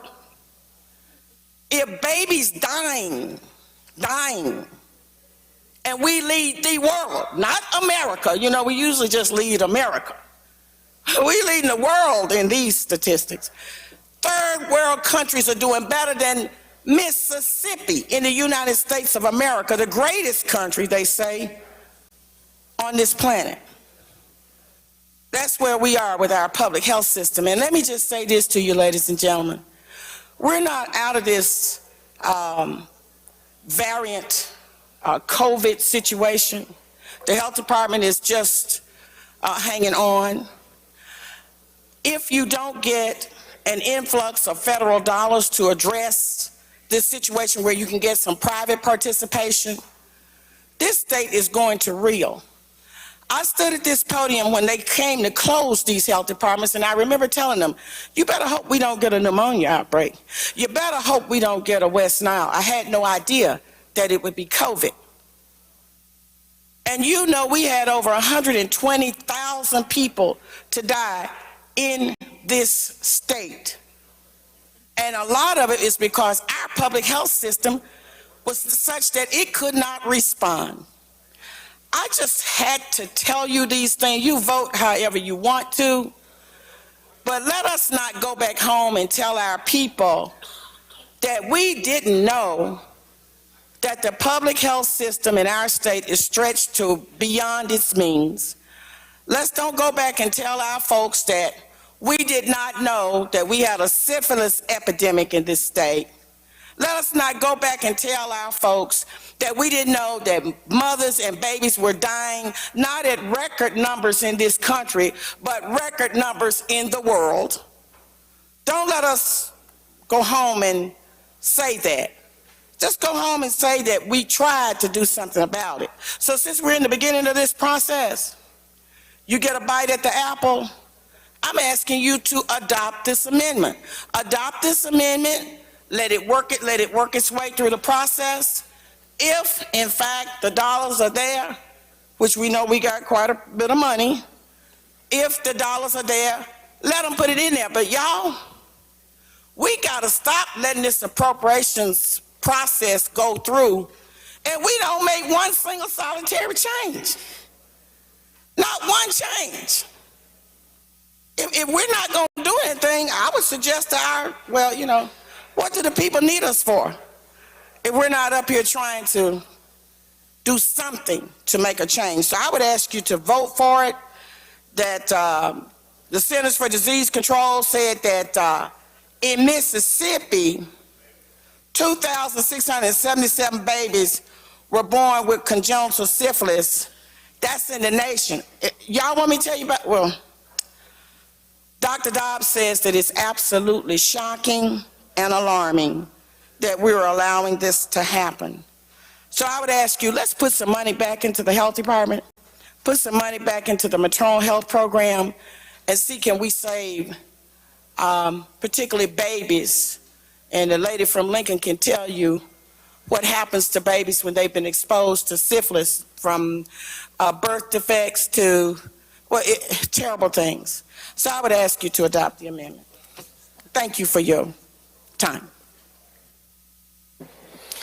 Question recurs on the adoption of amendment number 1 to House Bill 1626. If you favor the lady's amendment, indicate by saying aye. Aye. Opposed, no. No. Noes have it. Noes have it. Roll call is demanded. There is sufficient number. Open machine, Madam Clerk. If you favor the amendment, vote aye. If you're opposed, vote nay. Has everyone voted? Has everyone voted? Close the machine, Madam Clerk. By a vote of 44 yeas, 72 nays, the amendment fails. Anything further on the bill, Mr. Chairman? No, sir. Move final passage. Gentleman moves final passage on House Bill 1626. Open the machine, Madam Clerk. If you favor the bill, vote aye. If you're opposed, vote nay. Has everyone voted? Has everyone voted? Close the machine, Madam Clerk. By a vote of 110 yeas, 6 nays, bill passes. Next item, Mr. Chairman. Thank you, Mr. Speaker. Ladies and gentlemen of the House, let's go to item number 40, House Bill 1632. Recognize Gentleman Pearl River to handle that, plus number 42, 1634.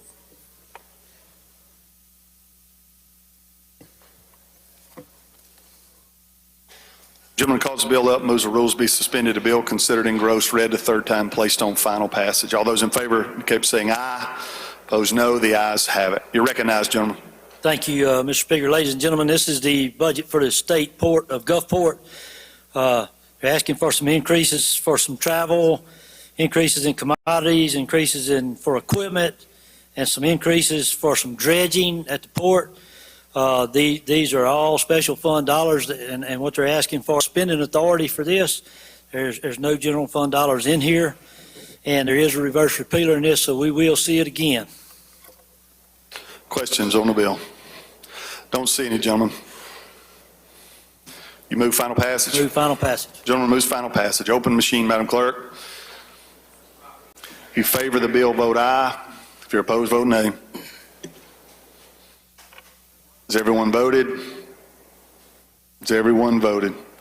Close the machine, Madam Clerk. By a vote of 114 yeas, 5 nays, the bill passes. Next item, Mr. Chairman. Thank you, Mr. Speaker. House Bill 1634. I'd like to call it up, make the usual motions. Gentleman calls the bill up, moves the rules be suspended. The bill considered engrossed, read the third time, and placed on final passage. All those in favor indicate by saying aye. Opposed, no. The ayes have it. You're recognized to explain the bill, gentlemen. Thank you. Ladies and gentlemen, this is the budget for Yellow Creek Inland Port. They're asking for some increases, about $1 million, and it's spending authority only. There are no general fund dollars in here, all special funds. And this budget, too, has a reverse repealer in it, so we will visit it again, too. Questions on the bill? Gentleman from Jones, Mr. Scoggin. If you'll hold it 1 second. Don't see any questions on the bill, gentlemen. Move final passage. He moves final passage. Open machine, Madam Clerk. If you favor the bill, vote aye. If you're opposed, vote nay. Has everyone voted?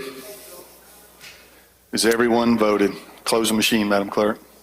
By a vote of 115 yeas, 5 nays, the bill passes. Next item, Mr. Chairman. Thank you, Mr. Speaker. Let's go to item number 43. That would be House Bill 1635. I recognize the gentleman from Jackson, Mr. Barton, to explain the bill. Gentleman calls the bill up, moves the rules be suspended. The bill considered engrossed, read the third time, and placed on final passage. All those in favor indicate by saying aye. Opposed, no. The ayes have it. You're recognized to explain the bill, gentlemen.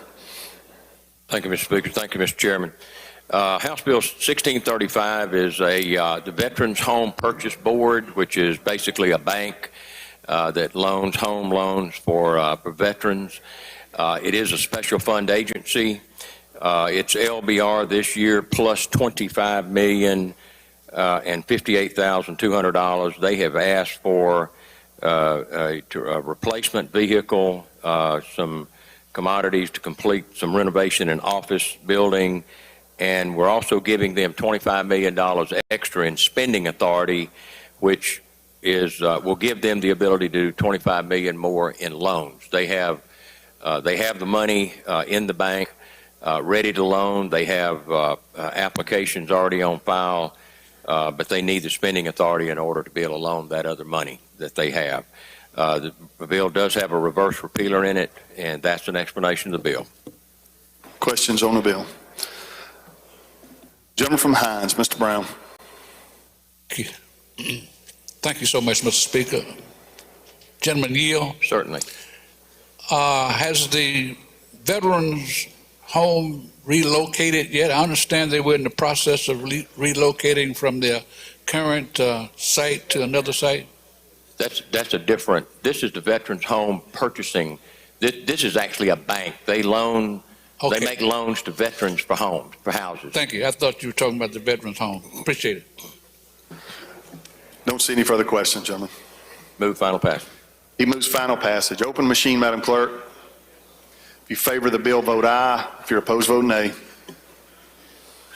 Has everyone voted? Has everyone voted? Close the machine, Madam Clerk. By a vote of 118 yeas, 2 nays, the bill passes. Next item, Mr. Chairman. Thank you, Mr. Speaker. Ladies and gentlemen of the House, let's go to item number 46, House Bill 1638. I recognize the gentlelady from Amite to explain that bill, plus number 49, House Bill 1641. Gentleman calls the bill up, moves the rules be suspended, the bill considered engrossed, read the third time, and placed on final passage. All those in favor indicate by saying aye. Those opposed, no. The ayes have it. Gentlelady, you're recognized to explain the bill. Thank you, Mr. Speaker. Mr. Speaker, ladies and gentlemen of the House, this is the appropriation bill for the Capital Post-Conviction Council, and the LBR is $1,985,529. There is a special fund increase of $215,528, which is why this bill or this agency is not at LBR. When the budget request was submitted in August, the special funds were not requested. The special fund increases for agency operations, and that's an explanation of the bill. Questions on the bill? I don't see any, lady. Move final passage. Lady moves final passage. Open machine, Madam Clerk. If you favor the bill, vote aye. If you're opposed, vote nay. Has everyone voted? Has everyone voted? Close the machine, Madam Clerk. By a vote of 115 yeas, 2 nays, bill passes. Next item, lady. Mr. Speaker, I'd like to go to item 49, House Bill 1641. Call it up and make the usual motion. Gentlelady calls the bill up, moves the rules be suspended, the bill considered engrossed, read the third time, and placed on final passage. All those in favor indicate by saying aye. Opposed, no. The ayes have it. Lady, you're recognized to explain the bill.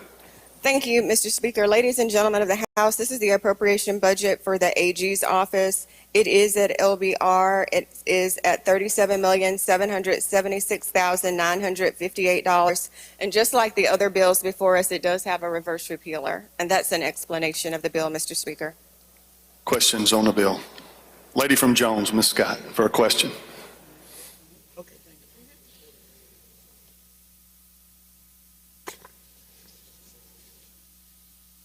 Oh, thank you, lady. Will you yield? Of course, definitely. Thank you so much, lady.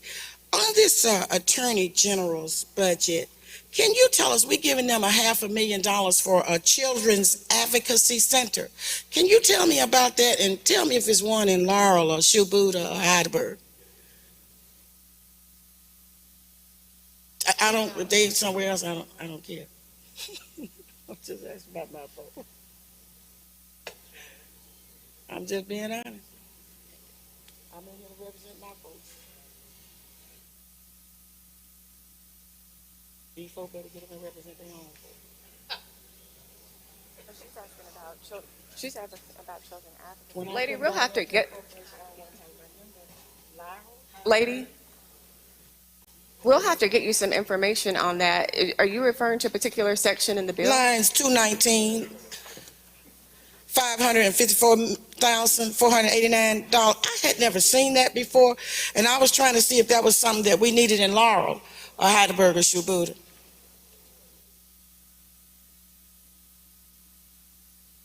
You know what that probably is? That's for the advocacy center of abuse. That's what that is. Yeah, that's what that is, lady. So you have children advocacy centers all across the state.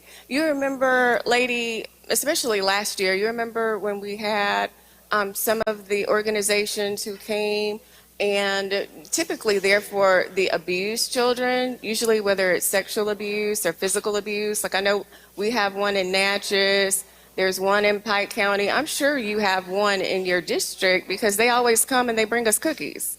And so They are very supportive of what we do for them and the funds that we give them. And this particular section of the bill where you see the child advocacy centers, lady, they've been coming forever. So you do have one in your area, in your district. I don't know what particular town or where it is, but I can find that out and let you know. Usually what it is for, and it's very much needed, and I know the one in Natchez is very, very active. It's for our abused, whether they're physically, typically, unfortunately, it's going to be for sexual abuse. And they probably around maybe like May or so, they always have an event where they invite the legislators to come and they talk about all the good work that they're doing on behalf of the children. Well, let me ask you this, lady, because, you know, I've been introducing a bill that would require the agencies, all of these agencies and everybody that we give money to create a clearinghouse so that we will know every program that's available to children. And the reason that I'm asking you about this advocacy group is because in order for them to advocate for whatever a child's problem is, they need to know what services are available and what is out there if a child is abused or whatever the situation is. And so I was asking that question because this Children's Advocacy Center, you centered on abuse. Do they just put children in an abuse shelter? What do they do as an advocate? I'm trying to see. You're talking about the AG's office? Or the AG's office that's supposed to be running this advocacy program. Yeah. You're asking how, rephrase your question, lady, because I want to make sure I'm understanding. Well, the AG's office is funding an advocacy program for children that bring cookies here. They're getting $554,489 to do this. And you expressed that they are working a lot with abused children. But we have children that have other issues. So let me ask this question.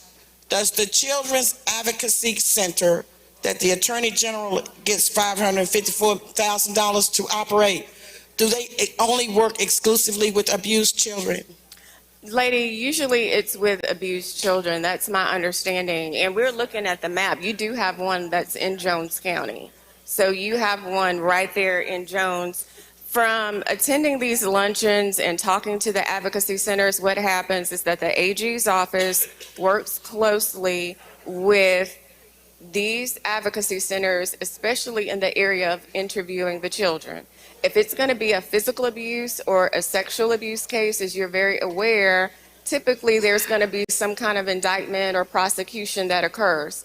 The AG's office works hand in hand, in tandem, with these child advocacy centers so they can go in and interview the child, or they work with the child advocacy centers in making sure that there is some kind of therapeutic resource that's available for the child and the family. If there's some sexual abuse, then quite naturally you're going to need, in addition to the therapy, more than likely maybe some kind of physical assistance as well. And so because of that prosecution element where you're going forward with an indictment, et cetera, that's how the two are meshing. So it's prosecutorial, investigative, and also making sure that these families, and more importantly, these children are getting the resources that they need. And so this Child Advocacy Center program, they don't work with I'm assuming, of course, now you know we are in a lawsuit with the Department of Child Protective Services because we can't seem to protect children. Do they they just work with the Attorney General's office? They don't work in conjunction with the Department of Human Services Child Protection Division?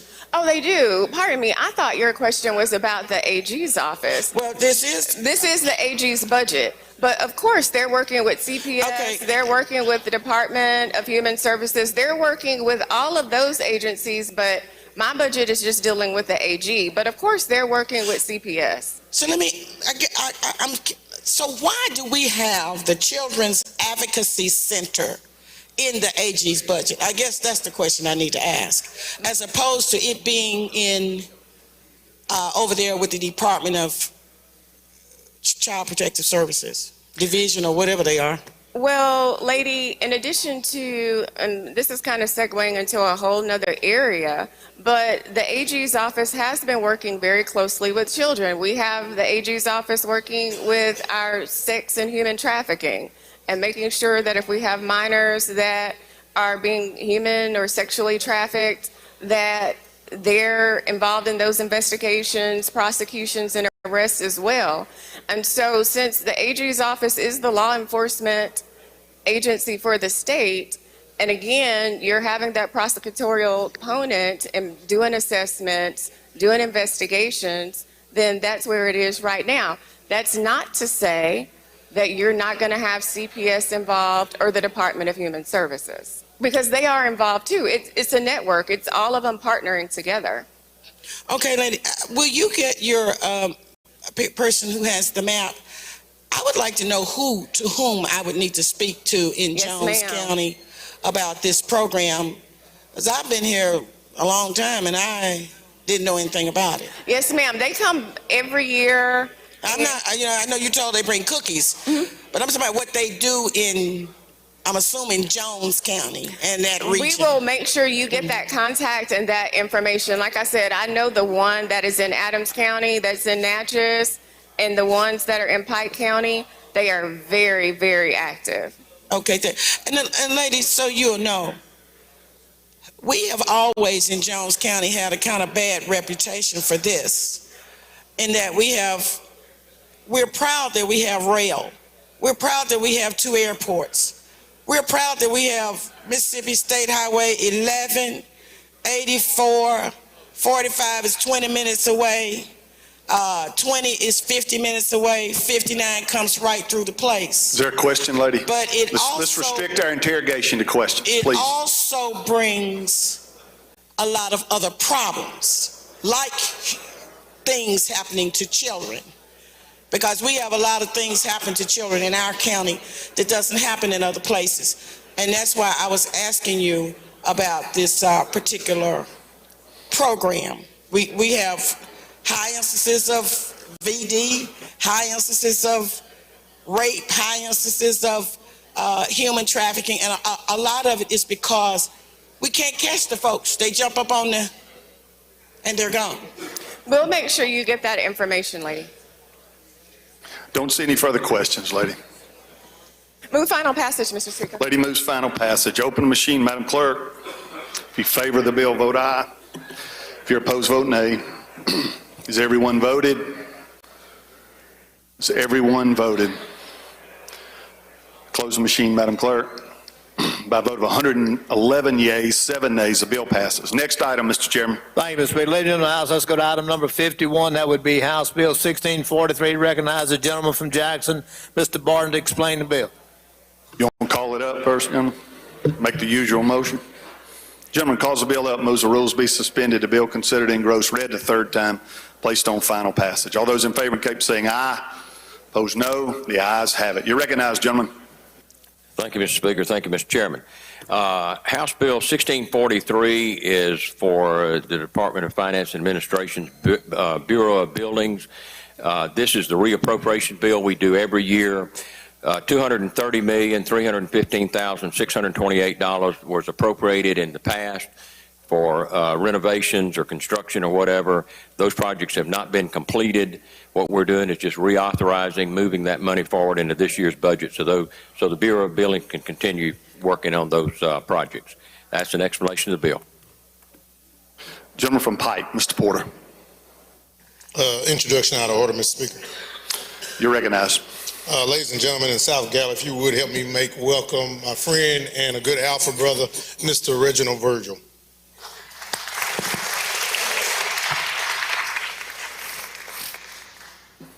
Questions on the bill? I don't see any, gentlemen. Move final passage.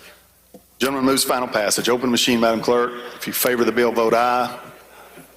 If you're opposed, vote nay.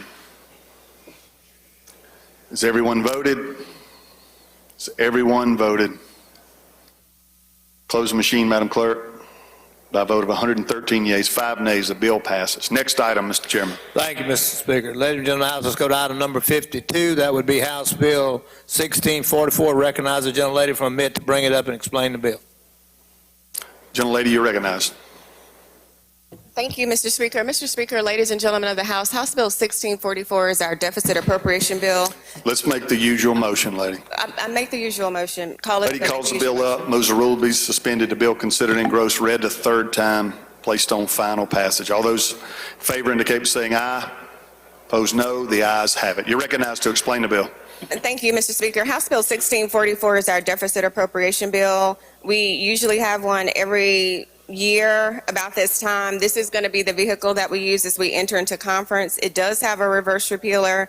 Section 1 is a deficit appropriation for the Department of Health in the amount of $1,103,950 of capital expense funds for legal expenses for the Jackson water lawsuit.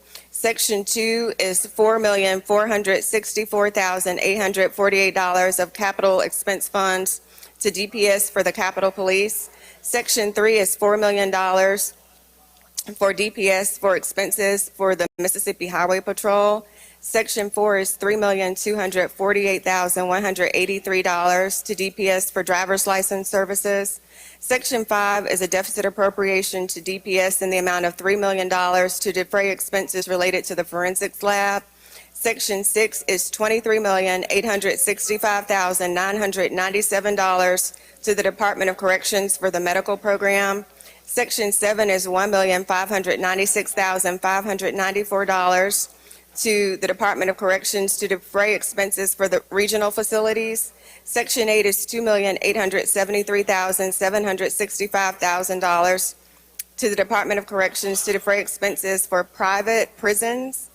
Section 9 is $6,518,942 to reimburse for expenses related to the hazard mitigation fund related to the Jackson water crisis. Section 10 is to Department of Ag in the amount of $1,699,288. And this Department of Ag deficit appropriation is for expenses related to increased events at the fairgrounds and related security costs.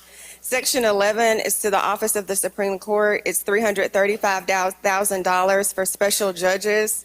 Section 12 is special funds in the amount of $38,000 to the State Board of Medical Licensure. This is to defray expenses of the medical cannabis unit.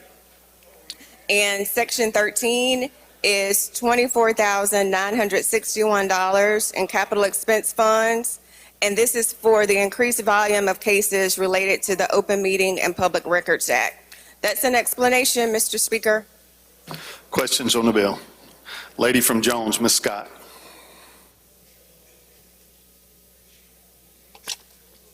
Thank you. Will you yield, lady from Amid? Oh, yes.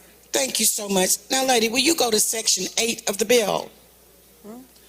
And lady, that's the part that you talked about. The Department of Corrections was needing a deficit appropriation for defraying expenses for the private prisons. Yes, lady. Now, lady, don't we work with them through contracts?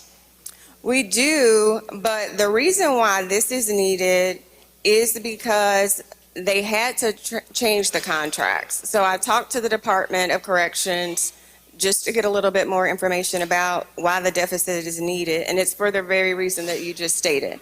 So they had to go in and change some of their contracts. As you know, they are working very closely with the federal government to make sure that we're in regulations with the federal government.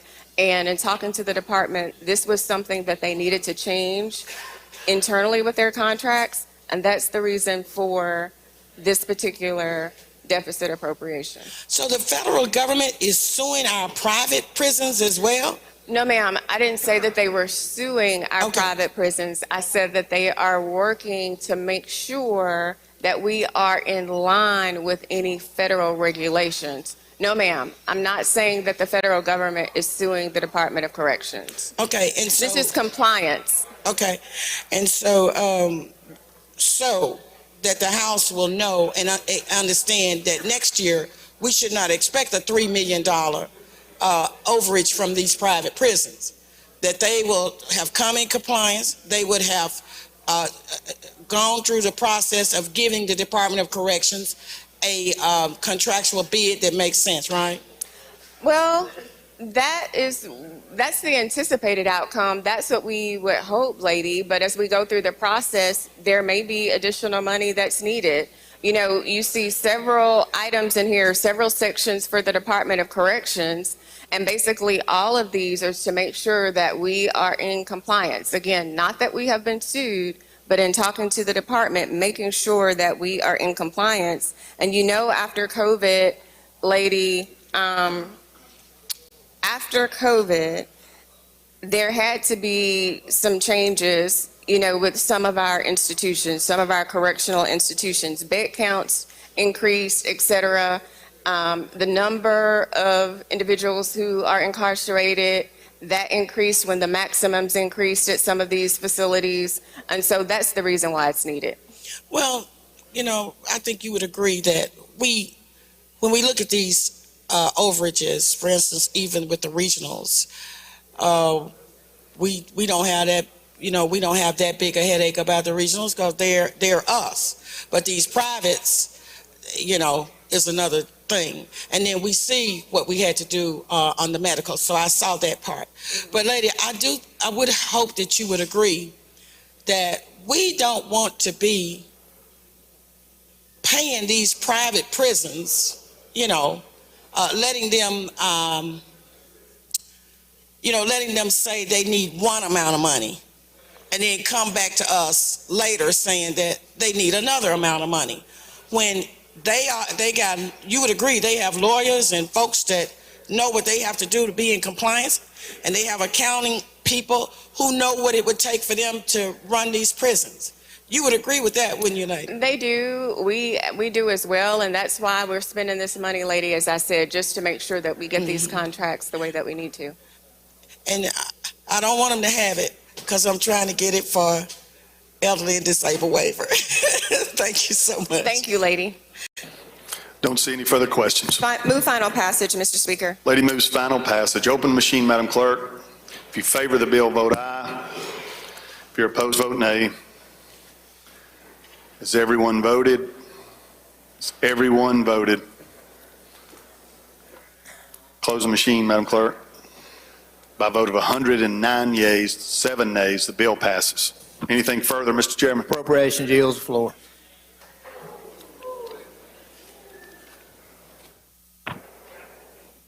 Announcements, Mr. Clerk. Announcements, Madam Clerk. Ways and Means Full Committee will meet at 4:30 today in room 201H. For tomorrow, Appropriations Full Committee will meet at 10 o'clock in room 201A. Apportionment and Elections will meet at 1 o'clock in room 401A. Gentleman from Jones, Mr. Scoggin. Thank you, Mr. Speaker.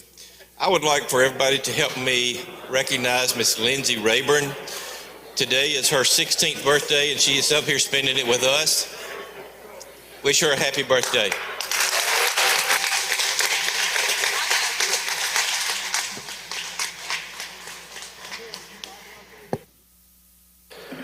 Gentleman from Pike, Mr. Mims. Gentleman from Bolivar, Mr. Sanders.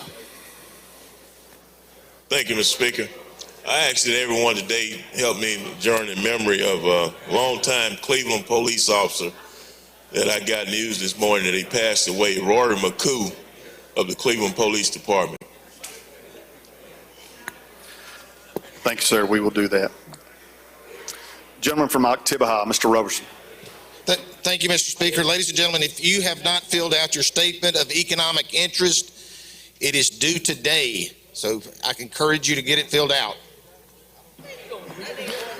Thank you, Mr. Rules Chairman. Lady from Jones, Ms. Robinson. Yes, Mr. Speaker, I would like to adjourn in memory of longtime friend Rodney Cockerham. He passed away February the 12th in Laurel. He listed as his most fond memory was founding the Bank of Jones County, and he has been a very active member of our community. Thank you. Thank you, lady. Lady from DeSoto, Ms. McCray. Mr. Speaker, I would like to adjourn in memory of my pastor's mother, Lucinda Anderson. Thank you, lady. We will do that. Any further announcements by any member? Don't see any. I'll recognize the gentleman from Oktibbeha for the motion. Thank you, Mr. Speaker. I move this House stand adjourned until 2 p.m. tomorrow. You heard the gentleman's motion. If you're in favor of the gentleman's motion of adjourning until 2 p.m. tomorrow, indicate by saying aye. Opposed, no. The ayes have it. House is adjourned until 2 p.m. tomorrow.